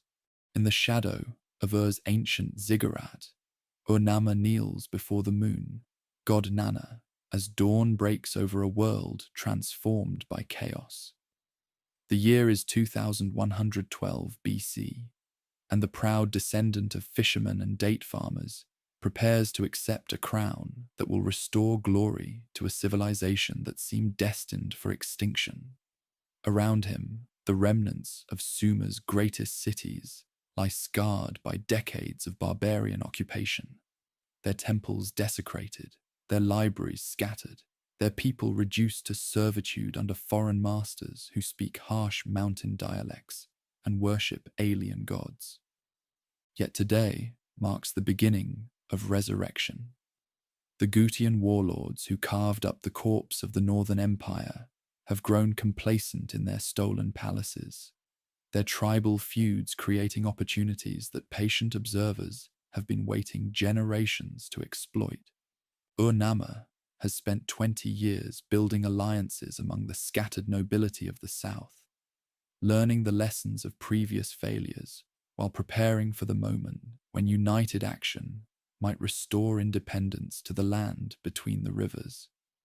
The Gutian collapse unfolds with startling swiftness once the first blow falls. These mountain warriors, formidable in conquest, proving capable of governing the complex urban societies they have dominated through fear alone. Their kings squabble over tribute rights while their followers drift back to highland strongholds, leaving administrative chaos in territories that require constant attention to irrigation systems, trade networks, and religious observances that maintain social order. Ur-Namma strikes when Gutian attention focuses on internecine warfare in the northern territories. His forces, disciplined veterans trained in traditional formations, but equipped with innovations learned during the occupation, sweep through the southern cities like floodwater, breaking through weakened dikes. Within 6 months, the banners of Ur fly over settlements that have not known native rule for nearly a century. Yet military victory represents only the beginning of challenges that will determine whether this restoration proves permanent or merely another cycle in the endless alternation between order and chaos that has characterized Mesopotamian history. Ur-Namma understands that lasting success requires more than battlefield triumph. It demands the reconstruction of institutions, traditions, and cultural achievements that foreign occupation has damaged or destroyed. The new monarch's first priority involves restoring the irrigation systems that make urban civilization possible in this arid landscape. Decades of neglect under barbarian rule have allowed canals to silt up, dikes to crumble, and regulatory mechanisms to fall into disrepair. Without immediate attention to hydraulic infrastructure, even the most brilliant cultural renaissance will collapse when the next drought reduces agricultural productivity below subsistence levels. The massive public works projects that Ur-Namma initiates dwarf anything attempted by previous rulers in their scope and sophistication. Teams of engineers survey hundreds of miles of waterways, calculating optimal gradients and designing distribution systems that will serve both agricultural and urban needs. Thousands of laborers, volunteers, conscripts, and purchased captives dig new channels while repairing ancient ones according to specifications that reflect centuries of accumulated hydraulic knowledge. These construction projects serve multiple purposes beyond their immediate practical benefits. They provide employment for populations displaced by years of warfare and occupation, creating economic stability that allows normal social relationships to resume. They demonstrate royal commitment to public welfare rather than merely personal aggrandizement, building popular support for the restored dynasty. Most importantly, they establish visible symbols of renewed prosperity that attract merchants, craftsmen, and scholars from throughout the region. The legal reforms that accompany physical reconstruction prove even more significant for long-term stability. Ur-Namma's law code, carved in stone and displayed in public spaces throughout his kingdom, represents humanity's earliest systematic attempt to establish justice through written statutes rather than arbitrary royal decree. Unlike the crude vengeance systems practiced by barbarian occupiers, these laws distinguish between different categories of offenses, while prescribing punishments that reflect both the severity of crimes and the social status of those involved. The code's preamble reveals sophisticated understanding of the relationship between legal order and divine approval. After An and Enlil had turned over the kingship of Ur to Nanna, at that time I, Ur-Namma, son born of Ninsun, for my beloved mother who bore me, in accordance with his true word, did build the temple of Enlil in Nippur. I built the wall of Ur. I restored the ways of the land in equity. This language emphasizes that royal lawgiving serves cosmic purposes rather than merely human convenience. By establishing justice according to divine principles, the monarch ensures that earthly society reflects heavenly order, creating stability that transcends the limitations of individual rulers or particular historical circumstances.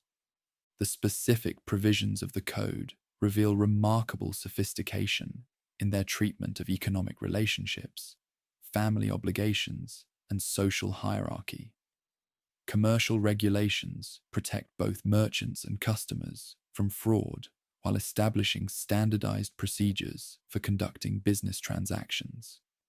Marriage and inheritance laws balance individual rights against family interests, while providing mechanisms for resolving disputes that might otherwise fragment communities. Criminal statutes distinguish between intentional and accidental offenses, while recognizing that different social classes merit different treatment under law.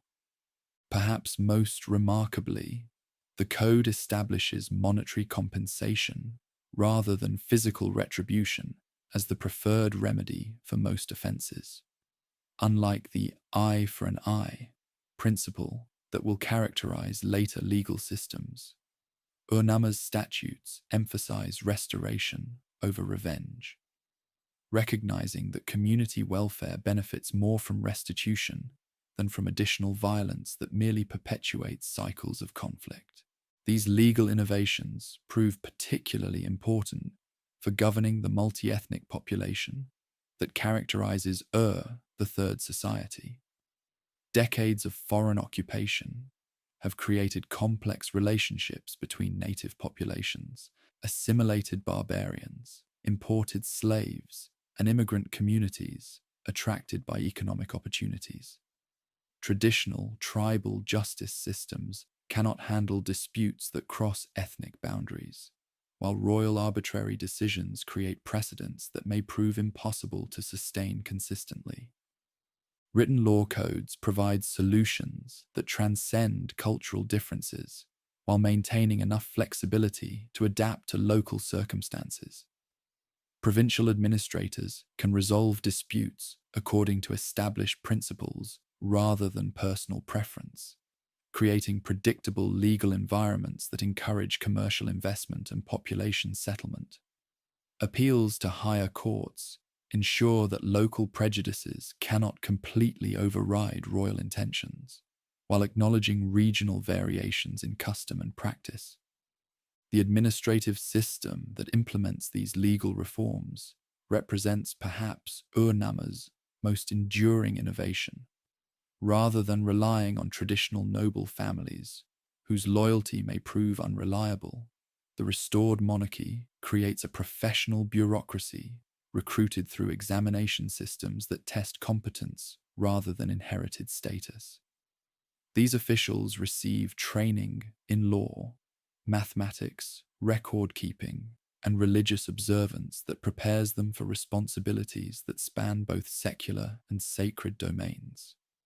The educational institutions that produce this administrative elite undergo complete reconstruction during the early years of restoration. Scribal schools that survived barbarian occupation as underground institutions emerged to establish curricula that combine traditional learning with practical skills needed for governing complex societies. Students master not only the classical texts that preserve ancient wisdom, but also contemporary techniques for surveying land, calculating taxes, managing warehouses, and conducting diplomatic correspondence. This educational renaissance produces literary and scholarly achievements that surpass even the greatest accomplishments of earlier periods. Scribes working in palace and temple scriptoria collect, edit, and preserve texts that might otherwise vanish into historical obscurity. Their efforts create standardized versions of ancient myths, hymns, and epic poems that establish canonical forms for literary works that will influence writing throughout the ancient world.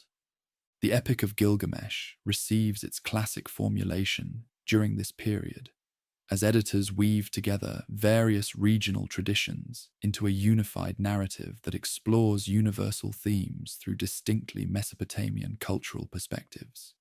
Similarly, creation myths, flood stories, and divine genealogies achieve the forms in which they will be transmitted to later civilizations, carrying forward theological and philosophical insights that represent the mature expression of humanity's earliest systematic religious thinking. Yet the the Renaissance extends far beyond literary preservation to include original compositions that address contemporary concerns through traditional literary forms. Court poets produce works that celebrate royal achievements while also examining the moral obligations that accompany political power. Religious writers explore theological questions raised by recent historical experiences, particularly the problem of divine justice in a world where foreign barbarians can temporarily triumph over civilized peoples who maintain proper relationships with traditional deities.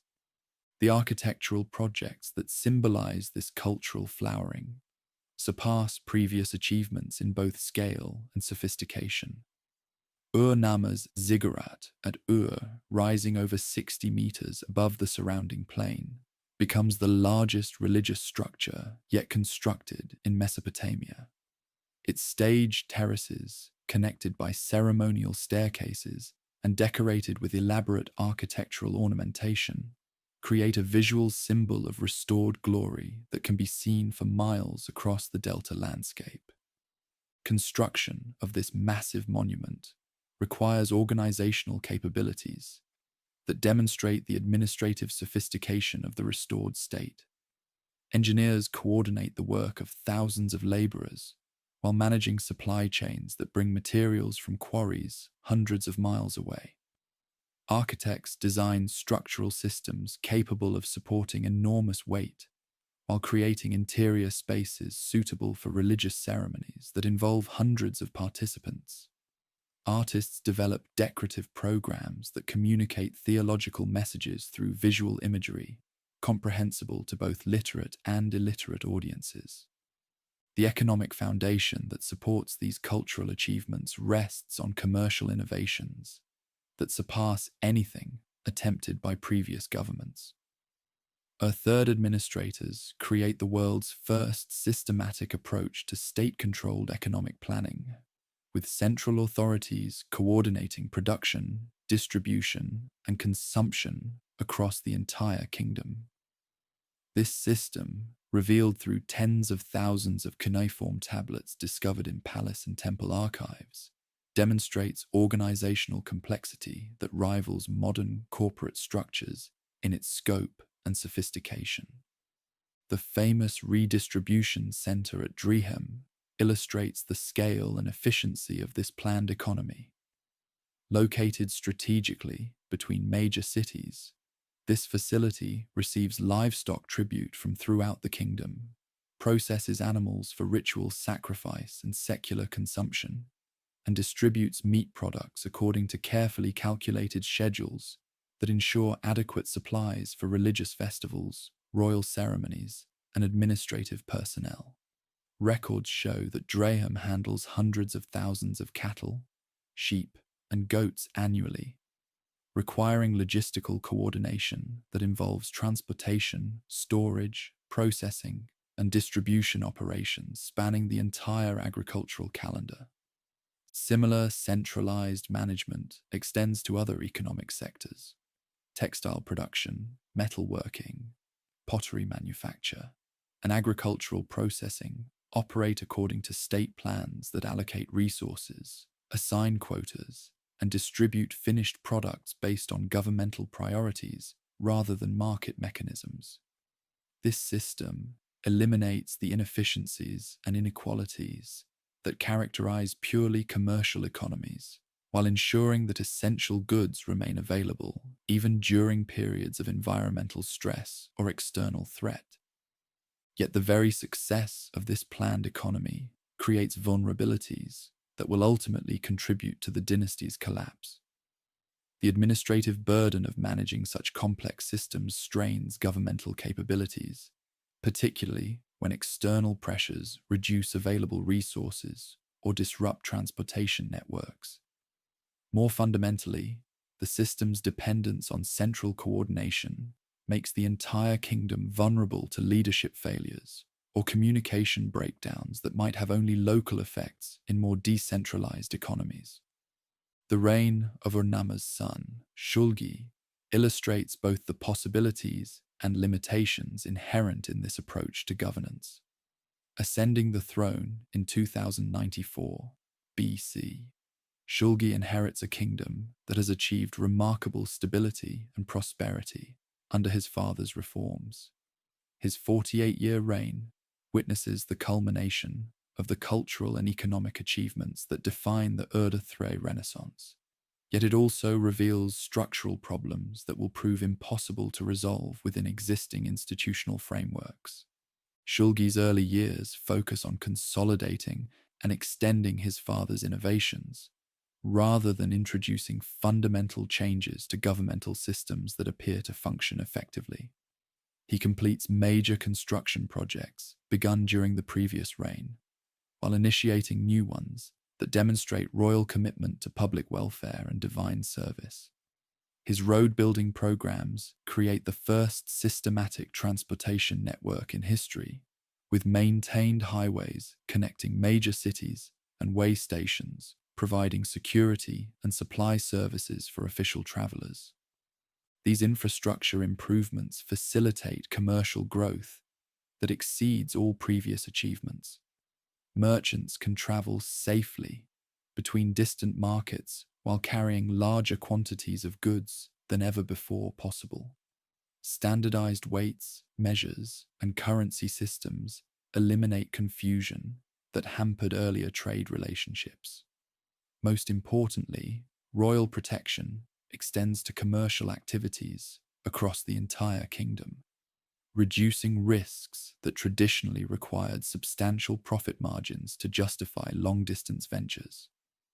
The cultural achievements of Shulgi's middle years represent the pinnacle of literary and artistic accomplishment. Palace schools produce scholars whose mathematical, astronomical, and linguistic expertise surpasses anything achieved by previous civilizations. The king himself receives literary education that enables him to compose hymns and poems whose technical sophistication demonstrates the high level of cultural refinement that characterizes the court. These royal compositions, celebrating both personal achievements and cosmic themes, establish precedents for ruler poets that will influence literary traditions throughout the ancient world. Yet the later years of Shulgi's reign reveal growing problems that administrative efficiency cannot resolve. Climate change reduces agricultural productivity throughout the region, straining resource allocation systems that depend on predictable surpluses.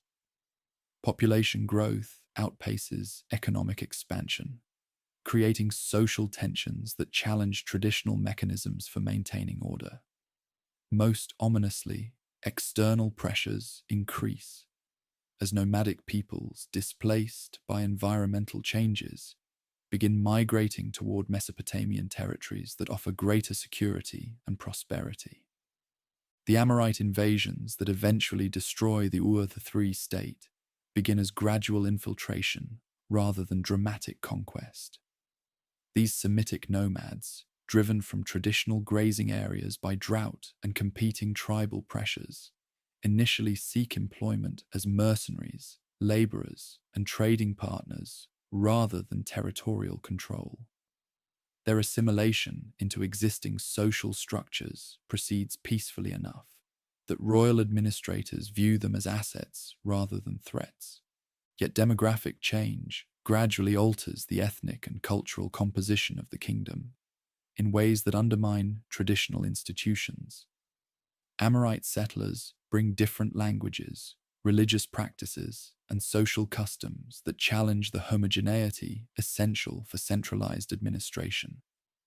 Their tribal loyalties compete with royal allegiance, creating alternative centers of authority that fragment the unified command structure on which the planned economy depends. The death of Shulgi in 2047 BC marks the beginning of accelerated decline, as his successors prove incapable of adapting governmental systems to changing circumstances. Amar-Sin and Shu-Sin attempt to maintain traditional policies, despite clear evidence that external conditions require fundamental innovations. Their rigid adherence to established procedures reflects both conservative institutional culture and genuine uncertainty about alternatives that might preserve essential achievements while adapting to new realities. The final collapse comes with devastating swiftness during the reign of Ibbi-Sin, as multiple crises converge to overwhelm administrative capabilities that have functioned effectively for over a century. Amorite pressure intensifies beyond the kingdom's capacity to absorb or resist, while Elamite invasions from the east exploit internal divisions that foreign occupation has created. Environmental degradation compounds these political challenges, as soil salinization reduces agricultural productivity in core territories that must support both traditional populations and recent immigrants. The fall of Ur in 2004 BC represents more than mere political transition. It marks the end of the last period of native rule that Sumer will ever experience. The lament literature that commemorates this catastrophe expresses grief that transcends immediate political concerns to encompass the destruction of cultural achievements that will never be fully restored. The lament for Ur captures the magnitude of loss in language that resonates across millennia. O my city attacked without cause. O my city attacked and destroyed. O my city that exists no more. The day that came to be for my city, that day of storm, destructive of all things. That day that came to be for me, that day when my city was destroyed. Yet even as political independence vanishes forever, the cultural legacy of the Ur III Renaissance ensures that essential elements of the civilization will survive under foreign rule. The legal codes, literary works, architectural techniques, and administrative methods developed during this final flowering influence subsequent developments throughout Mesopotamia and beyond. Future empires will adopt and adapt to these innovations, while lacking the cultural context that gave them their original meaning and power. The educational systems that produced the Renaissance's intellectual achievements continue functioning under new rulers who recognize their practical value despite their foreign cultural associations. Scribal schools preserve and transmit textual traditions that maintain continuity with the past, while gradually adapting to contemporary needs. This cultural persistence ensures that the wisdom accumulated over 3 millennia of urban civilization will continue shaping human development long after the political structures that created it have vanished into historical memory. Standing in the ruins of Ur's great ziggurat as enemy soldiers systematically loot its treasures, the last priests of Nana perform final rituals that they know will never be repeated. Their prayers acknowledge defeat, while also expressing faith that the gods will eventually restore justice to a world temporarily dominated by chaos and barbarism. They cannot know that their civilization's greatest achievements will outlive every empire that conquers it, that the ideas and institutions they have created will influence human development until the end of recorded history. The Sumerian Renaissance has ended, but its legacy has only begun to unfold across the vast expanse of human possibility that stretches ahead into an unknowable future. The final chapter of political independence closes, yet the eternal chapter of cultural influence opens toward horizons that the creators of humanity's first civilization could never have imagined. The acrid smoke of burning archives drifts across Ur's sacred precinct as Kindatu the Elamite surveys his latest conquest. Clay tablets that preserve 3,000 years of accumulated wisdom crackle in the flames, their cuneiform signs dissolving into ash that the desert wind scatters like memories of a dream. The year is 2004 BC, and the last king of the Third Dynasty lies dead in his palace, his dreams of restoration extinguished along with the independence of the people who gave civilization to the world. Yet even as foreign boots trample the courtyards where Ur-Namma once proclaimed his law code, the seeds of transformation are already sprouting in territories that seem too remote to matter. Along the middle Euphrates, in towns whose names mean nothing to Elamite conquerors, Amorite chieftains are learning to govern settled populations rather than merely raid them. These desert nomads, dismissed as barbarians by the sophisticated administrators of fallen Ur, carry within their tribal memories the organizational skills and adaptive intelligence that will reshape civilization according to new patterns.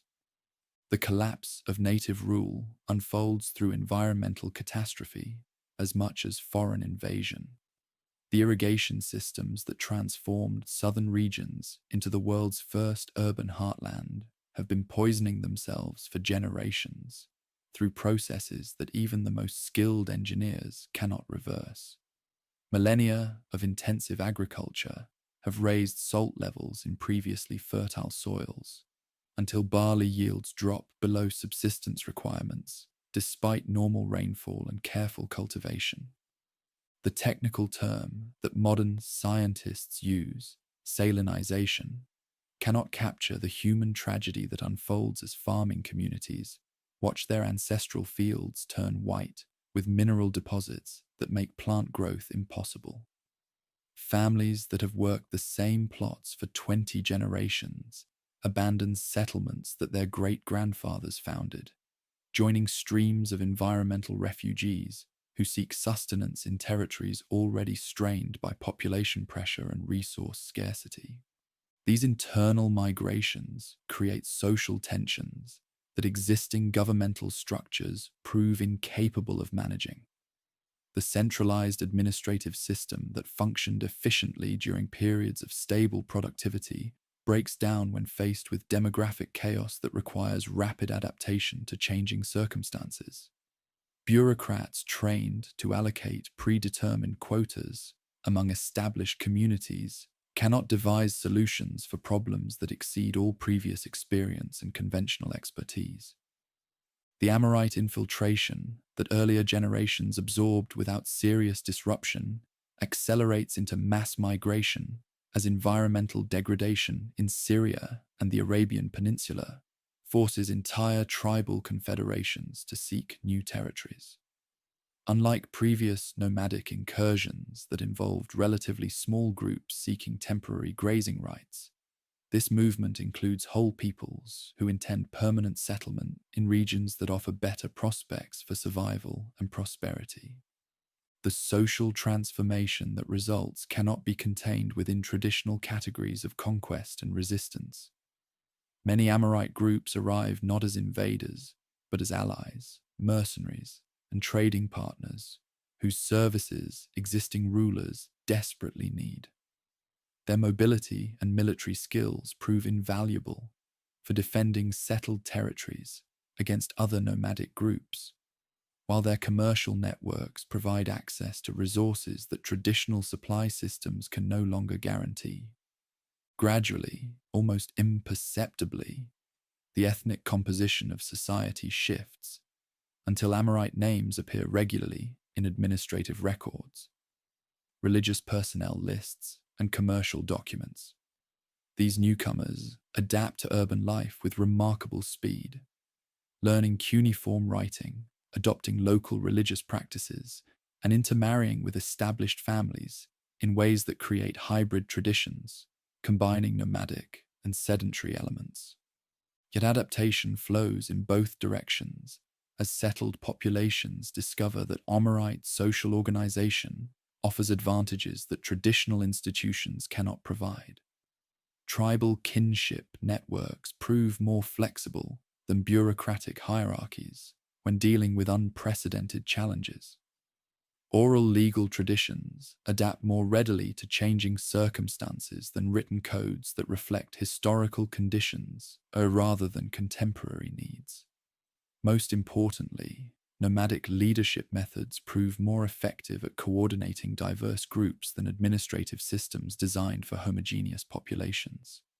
The rise of Babylon exemplifies this synthesis at its most successful.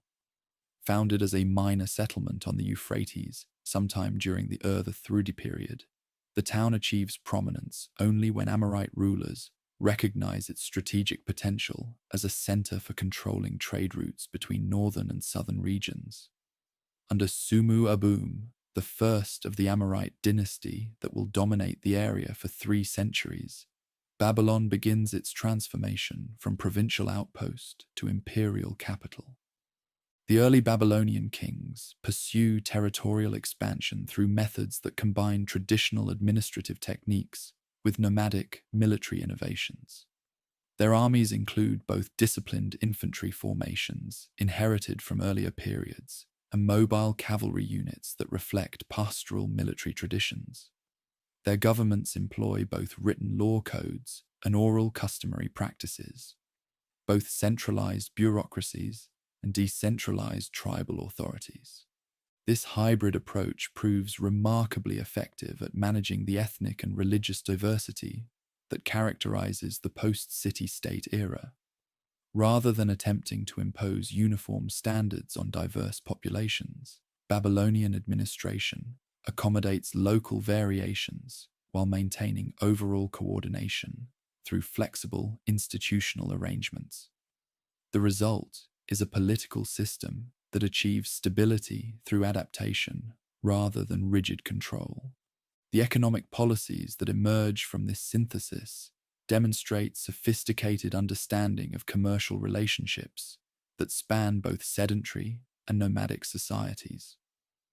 Babylonian merchants established trading networks that extend from Egyptian markets to Central Asian sources, utilizing both urban commercial techniques and nomadic transportation capabilities. Their contracts reveal legal sophistication that protects participants while accommodating the practical requirements of long-distance trade across diverse territories. Yet the most significant innovation involves language policy that reflects the changed linguistic landscape of the region. While maintaining the ancient tongue as the sacred language of religious and scholarly literature, Babylonian administration conducts daily business in Akkadian dialects that have evolved through contact with Amorite languages. This bilingual approach preserves intellectual continuity with the past, while acknowledging demographic realities that make linguistic adaptation necessary for effective governance. The legal achievements that crown this synthesis receive their classic expression in the Code of Hammurabi, promulgated around 1750 BC, after nearly 2 centuries of institutional experimentation.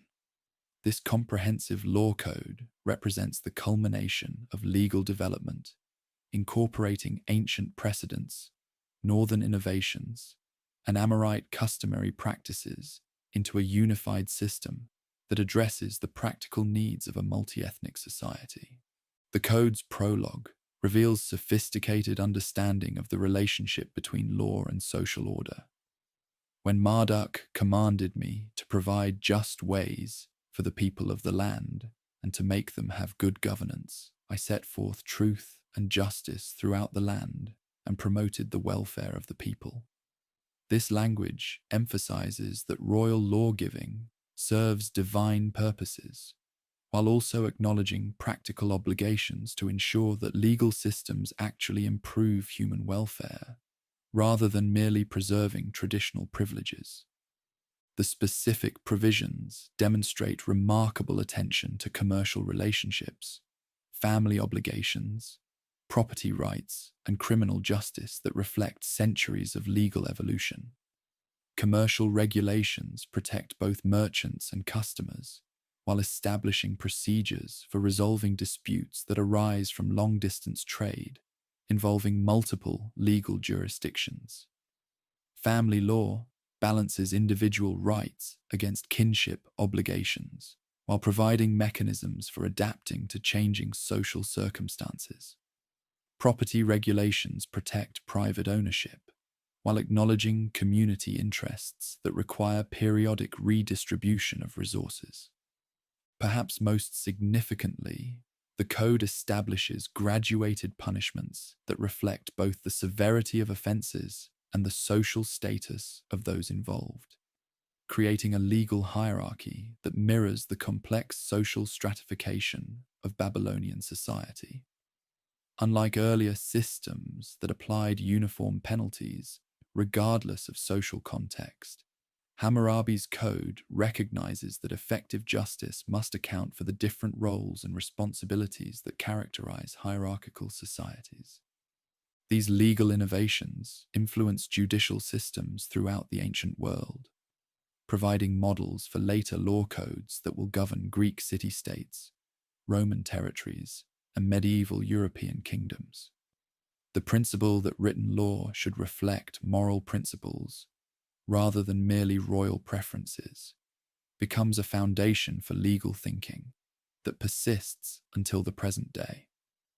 Yet even as Babylonian civilization achieves its greatest institutional successes, the underlying demographic and environmental trends that destroyed independence continue operating with inexorable logic. The agricultural foundation of prosperity proves incapable of supporting the population densities that urban civilization requires, without creating ecological damage that ultimately undermines the entire system. Archaeological evidence reveals the scale of environmental degradation that accompanies the transition from native to Babylonian hegemony. Settlement patterns shift northward as southern territories become increasingly difficult to cultivate, despite massive investments in irrigation technology and soil restoration projects. Urban populations decline dramatically in traditionally prosperous regions, while new centers emerge in areas that offer better agricultural prospects. These environmental challenges intersect with continuing nomadic pressures to create security problems that strain the military and administrative capabilities of settled governments. The Kassite invasions that begin during Hammurabi's later years represent a new phase of nomadic expansion, involving peoples whose military technologies and organizational methods surpass those of previous tribal confederations. Unlike earlier nomadic groups that sought incorporation into existing societies, the Kassites pursue territorial conquest that aims at replacing established governments with tribal authorities, responsible primarily to kinship groups rather than territorial populations. Their success depends partly on military innovations, particularly horse-drawn chariots that provide mobility and striking power unprecedented in regional warfare, but also on political organization that proves more adaptable than traditional bureaucratic structures. The gradual Kassite conquest of Babylonia unfolds over several generations through processes that combine military pressure with peaceful infiltration, diplomatic negotiation with economic penetration. Rather than destroying existing institutions, Kassite rulers adapt administrative methods to serve tribal objectives while preserving enough continuity to maintain legitimacy among settled populations. This pattern of nomadic conquest, followed by institutional adaptation, becomes the standard model for political change throughout later history. Each successive wave of invaders, Kassites, Assyrians, Chaldeans, Persians, initially threatens to destroy existing civilization, but ultimately adopts and modifies inherited institutions rather than creating entirely new ones. The linguistic consequences of these repeated conquests gradually transform the intellectual identity of regional civilization. The ancient tongue disappears as a spoken language sometime during the early second millennium, surviving only as the sacred script of religious and scholarly literature. Akkadian evolves through contact with successive waves of Semitic and Indo-European languages, until it becomes increasingly distant from its classical forms. New languages, Aramaic, Persian, Greek, eventually replace older ones as the media of daily communication and commercial correspondence. Yet intellectual persistence proves stronger than political continuity, as traditions established during the earliest period continue influencing human development long after their original social contexts have vanished. The Epic of Gilgamesh survives in Akkadian, Hittite, and other translations that carry its themes of friendship, mortality, and meaning. to societies that have no direct connection with ancient urban civilization. Mathematical and astronomical knowledge developed in the first schools provides the foundation for scientific traditions that will eventually influence Greek, Islamic, and European scholars. The sexagesimal number system that divides hours into 60 minutes and circles into 360 degrees preserves mathematical insights in contemporary measurement systems that users employ without awareness of their ancient origins. Legal principles, established in early law codes and refined in Babylonian legislation, influence jurisprudence throughout the ancient world and beyond. The concept that law should reflect moral principles rather than merely royal convenience, that justice requires consistent application of established standards rather than arbitrary personal decisions, that punishment should fit crimes rather than simply demonstrating power. These ideas originate in legal thinking and spread throughout subsequent legal traditions. Religious concepts developed in ancient theology continue shaping human understanding of divine-human relationships long after the gods of the region have been forgotten by all but scholars.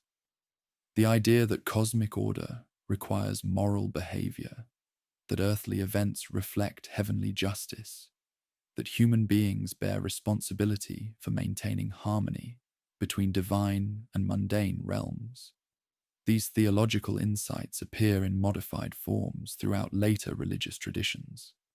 Most profoundly, the urban civilization that the earliest peoples created becomes the dominant model for human social organization, despite the environmental and demographic challenges that destroyed its original manifestation.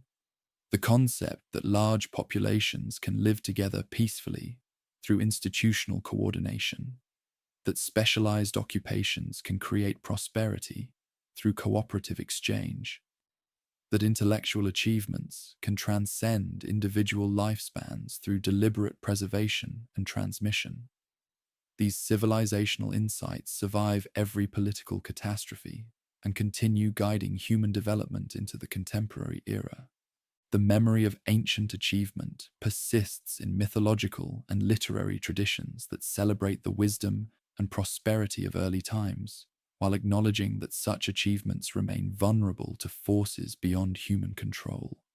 The biblical account of the Tower of Babel, with its themes of technological ambition and divine judgment, reflects folk memories of ziggurat construction and urban civilization that seem to challenge the natural order itself. Similarly, flood narratives that appear in diverse traditions preserve memories of environmental catastrophes that periodically devastated societies, while also expressing faith that human ingenuity and divine mercy can ensure survival even when faced with seemingly insurmountable challenges. These stories carry forward practical wisdom about adaptation and resilience that remains relevant for contemporary societies facing their own environmental and demographic pressures. As the second millennium BC progresses and new empires arise to claim dominion over these territories, the direct succession from earliest civilization becomes increasingly difficult to trace through political and administrative continuities. Yet the indirect influence spreads ever more widely as traders, scholars, and refugees carry innovations to distant regions where they take root in different soils and produce hybrid achievements that combine ancient wisdom with local innovations. The Phoenician merchants who established trading networks throughout the Mediterranean carry alphabetic writing systems derived ultimately from cuneiform. The Hebrew scribes who compile their people's sacred traditions incorporate literary themes and theological concepts that originated in the earliest religious thinking. The Greek philosophers who lay the foundations for Western intellectual traditions build upon mathematical and astronomical knowledge that scholars preserved and transmitted across boundaries.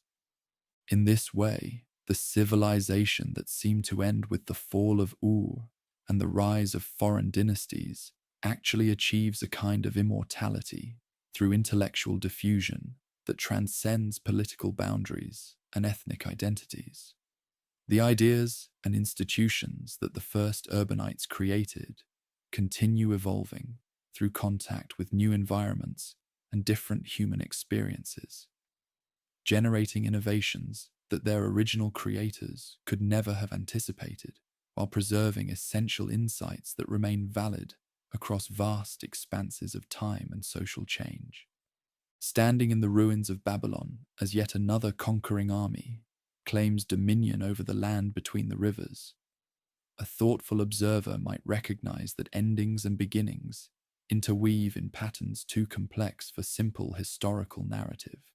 The civilization that began in the marshes of the south has died and been reborn so many times that death and resurrection seem to be its essential characteristics rather than mere historical accidents.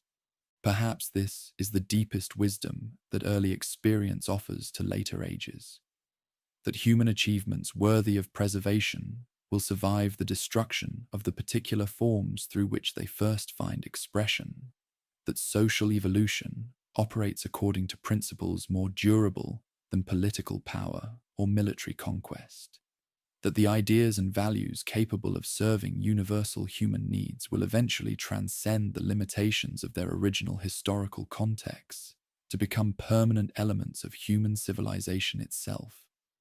The first urbanites are gone forever, yet everything they accomplished of lasting value remains eternally present in the ongoing human adventure of creating meaning and order from the chaos of natural existence.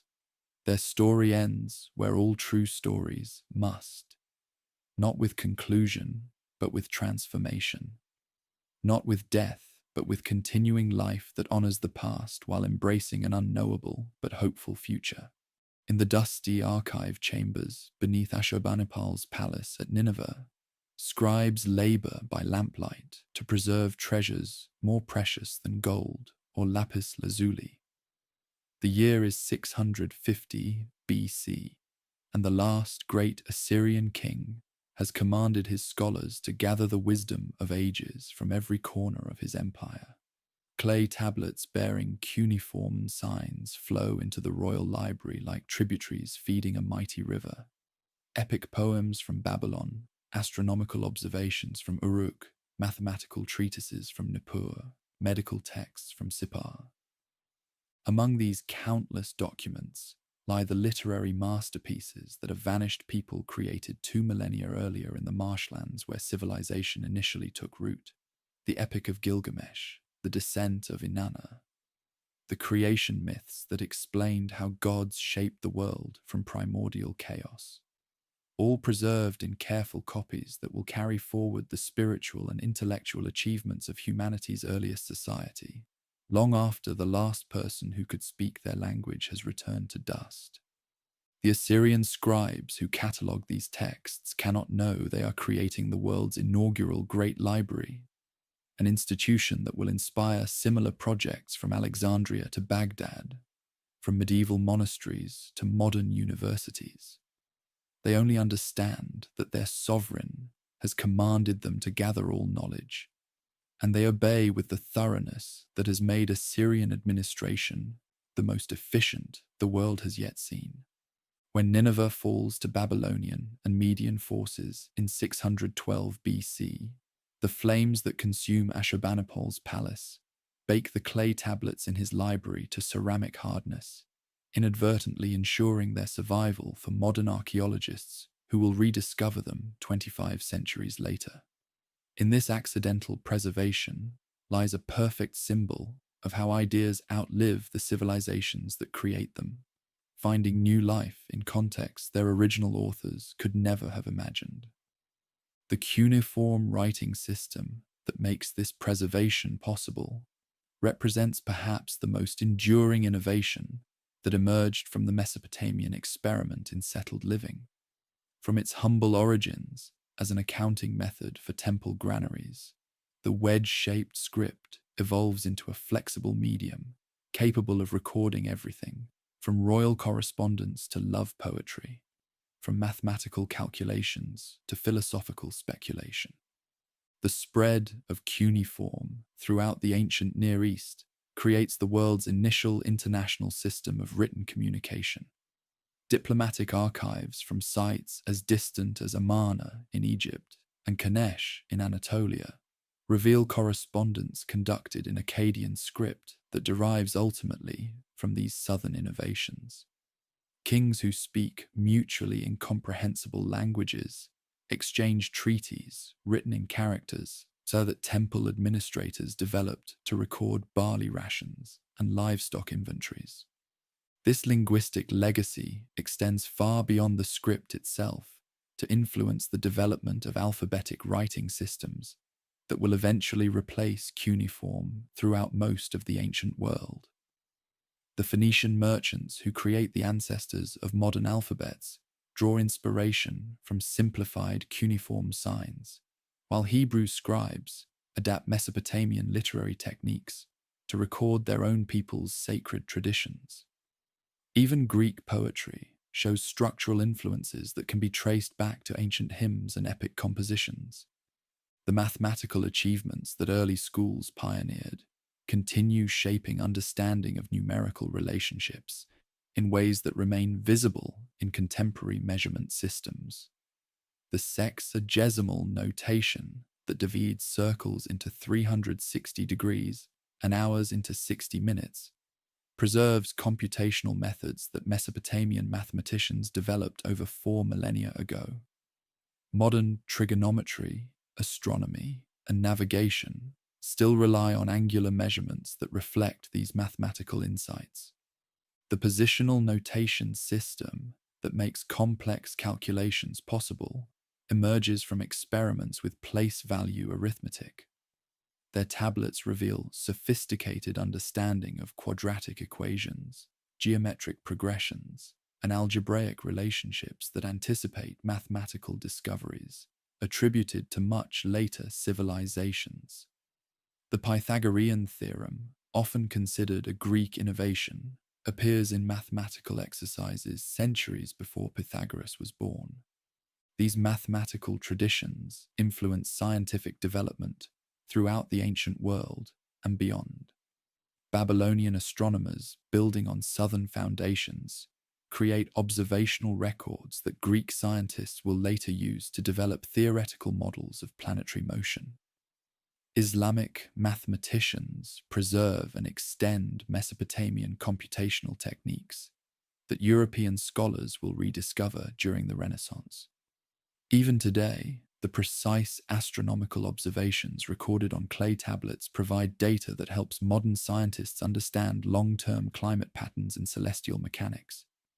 The legal innovations that began with Ur-Namma's code and reached mature expression in Hammurabi's legislation establish principles that continue governing societies despite countless political transformations. The concept that law should serve justice rather than merely expressing royal will becomes a foundational assumption for legal systems throughout the ancient world. The idea that written statutes should provide predictable standards for resolving disputes creates expectations about governmental accountability that survive every change of dynasty or political system. The specific legal mechanisms that Mesopotamian law codes developed, contracts, property rights, inheritance procedures, commercial regulations, spread throughout the ancient world through trade networks and diplomatic contacts. Roman law, which provides the foundation for most European legal traditions, incorporates principles and procedures that can be traced back to these legal innovations. Modern concepts of due process, proportional punishment, and legal equality emerge from intellectual traditions that Mesopotamian judges and legal scholars established. The religious and mythological legacy proves even more pervasive, as theological concepts influence belief systems that reach every corner of civilization. The flood narratives that appear in traditions as diverse as Hebrew scripture, Greek mythology, and Hindu sacred literature all derive ultimately from Mesopotamian sources that preserve folk memories of actual environmental catastrophes that periodically devastated early settlements. The creation myths that explain how divine powers shape the world from primordial chaos provide templates for cosmological thinking that appear in modified forms throughout later religious traditions. The Babylonian Enuma Elish, which builds directly on southern theological foundations, influences Hebrew creation accounts, Greek theogonies, and various other mythological systems that attempt to explain the origins and structure of the universe. Even more significant are the ethical and philosophical insights embedded in ancient religious literature. The Epic of Gilgamesh explores themes of friendship, mortality, and the search for meaning that transcend any particular religious or philosophical tradition.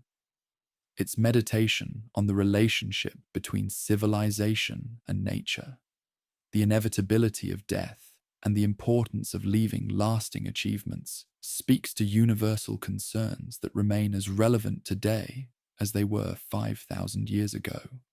The settlement planning principles that early architects developed in their initial experiments with city living establish patterns that continue governing community design throughout subsequent history. The concept of organizing settlements around central religious and administrative complexes provides a template that appears in civilizations as distant as Maya Mesoamerica and Angkor, Cambodia. The integration of residential, commercial, and industrial districts within defensive walls creates forms that remain recognizable in medieval European towns and traditional Islamic cities.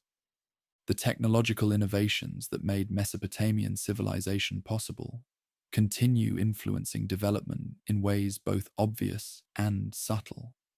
The wheel, which revolutionizes transportation and pottery production, becomes so fundamental to technology that its invention is synonymous with civilizational progress. The plow transforms agriculture throughout the Old World, making possible the population densities that complex societies require. The sailboat opens river and ocean routes that connect distant regions in commercial and intellectual networks spanning continents. Less obvious, but equally important, are the organizational innovations that allow large populations to live together peacefully while specializing in different occupations. The division of labor that early cities pioneered becomes the foundation for all subsequent economic development. The bureaucratic methods that administrators developed for coordinating complex activities provide models for governmental organization that influence institutional design throughout history. The artistic achievements that emerged from ancient workshops establish aesthetic principles and technical methods that spread throughout the ancient world. The naturalistic sculpture that decorates temples influences artistic development from Egypt to India. The architectural techniques that builders developed for constructing monumental religious complexes provide inspiration for builders of pyramids, temples, and cathedrals throughout subsequent history. The narrative techniques that poets developed for epic literature create storytelling methods that appear in modified forms throughout world literature. The use of repetitive, formulaic phrases, the organization of plots around heroic quests, the integration of mythological and historical elements. These literary innovations establish patterns that influence storytelling from Homer to contemporary fiction. Perhaps most profoundly, the Mesopotamian experiment demonstrates that people can create forms of social organization that transcend the kinship groups and tribal affiliations that characterize most of ancient history. The possibility of living peacefully with strangers, of cooperating with people who speak different languages or worship different gods, of creating institutions that serve common interests rather than merely family or clan loyalties. These social innovations make possible every subsequent development in civilization. The rediscovery of this ancient society by modern archaeologists creates renewed appreciation for achievements that had been forgotten for over 2 millennia. When 19th century scholars begin excavating Mesopotamian sites, They uncover evidence of complex societies that predate anything mentioned in classical or biblical sources. The decipherment of cuneiform script reveals literary masterpieces that rival anything produced by later civilizations, while astronomical and mathematical texts demonstrate scientific sophistication that exceeds medieval European achievements. This archaeological renaissance transforms understanding of cultural development by pushing back the chronology of civilizational achievement and revealing the sophisticated institutional foundations that make settled life possible. The discovery that complex societies existed thousands of years before anything described in familiar historical sources forces reconsideration of assumptions about cultural progress and capability. The influence extends beyond academic circles to affect popular understanding of potential and cultural achievement. The Epic of Gilgamesh, virtually unknown before the late 19th century, becomes recognized as one of world literature's greatest masterpieces. Ancient art, architecture, and craftsmanship influence modern aesthetic sensibilities through museum exhibitions and scholarly publications.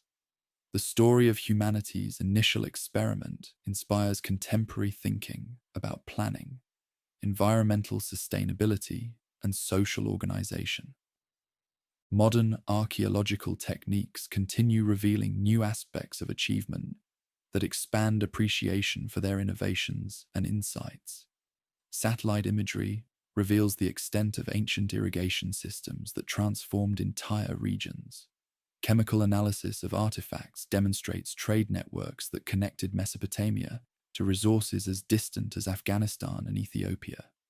Computer modeling of cuneiform tablets reveals mathematical and astronomical knowledge that anticipates modern scientific understanding. The digital revolution creates new possibilities for preserving and studying textual heritage. Electronic databases make cuneiform literature accessible to scholars and students worldwide, while computer translation programs help decode texts that would otherwise remain incomprehensible to all but a handful of specialists. Virtual reality reconstructions allow people to experience ancient cities and temples as they appeared thousands of years ago. Yet the most important legacy lies not in specific innovations or achievements, but in the demonstration that creativity and cooperation can overcome seemingly insurmountable challenges. The transformation of inhospitable marshlands into prosperous centers shows that environmental limitations need not determine cultural possibilities. Their development of complex institutions that coordinate thousands of people in peaceful cooperation demonstrates that societies can transcend tribal conflicts and ethnic divisions. The persistence of achievements, despite repeated political catastrophes, proves that ideas and institutions worthy of preservation will survive the destruction of the particular forms through which they initially find expression. Their synthesis of practical innovation with spiritual insight, of technological achievement with artistic beauty, of individual creativity with social responsibility, creates a model for balanced development that remains relevant for contemporary societies, facing their own challenges and opportunities. Perhaps most importantly, the ancient experience reveals that civilization itself is not a finished achievement, but an ongoing process that requires constant renewal and adaptation. Each generation must rediscover for itself the insights and values that make settled life possible, while adapting inherited institutions to contemporary needs and circumstances. The specific solutions that these pioneers developed for their particular challenges may not apply directly to modern problems, but the intellectual courage and creative persistence they demonstrated provide enduring inspiration for all subsequent endeavors. Standing in the galleries of museums, where artifacts testify to achievements that seemed lost forever, contemporary observers can appreciate both the fragility and the durability of cultural achievement. The physical objects that survive, sculptures, tablets, jewelry, tools, represent only a tiny fraction of what these ancient people created, yet they suffice to reveal the scope and sophistication of humanity's initial great civilizational experiment. More importantly, the ideas and institutions that the earliest societies pioneered continue shaping experience in ways both visible and invisible. Every time we read written text, use mathematical notation, live in organized communities, or seek justice through legal procedures, we participate in traditions that began in the marshlands of southern Mesopotamia over 5 millennia ago. They gave humanity its inaugural cities, its earliest writing, its initial literature, its original legal codes, its foundational mathematics, its pioneering monumental architecture, its prototype complex institutions. They demonstrated that people could create forms of social organization more sophisticated than anything the natural world provides, that cooperation could achieve what individual effort could never accomplish, that ideas and values could transcend the mortality of their creators to influence countless generations of descendants. Their legacy lives on not as museum artifacts or scholarly curiosities, but as living elements of civilization that continue growing and adapting to new circumstances. Every settlement, every written document, every mathematical calculation, every legal procedure carries forward their innovations while extending them into realms they could never have imagined. The earliest civilization has become all civilizations, its achievements so thoroughly integrated into experience that they seem natural rather than revolutionary. Yet they remain revolutionary in their demonstration of potential, their affirmation that creativity and cooperation can transform any environment, overcome any obstacle, and create meaning and beauty from the raw materials of existence itself. In the end, their greatest gift to humanity may be simply the proof that such gifts are possible, that ordinary people facing extraordinary challenges can create extraordinary solutions that benefit not only themselves, but countless generations of successors they will never meet. Their story continues wherever people gather in communities, seek knowledge, create beauty, pursue justice, or dream of better futures for their children and their children's children. The cradle of civilization has become the foundation of possibility itself.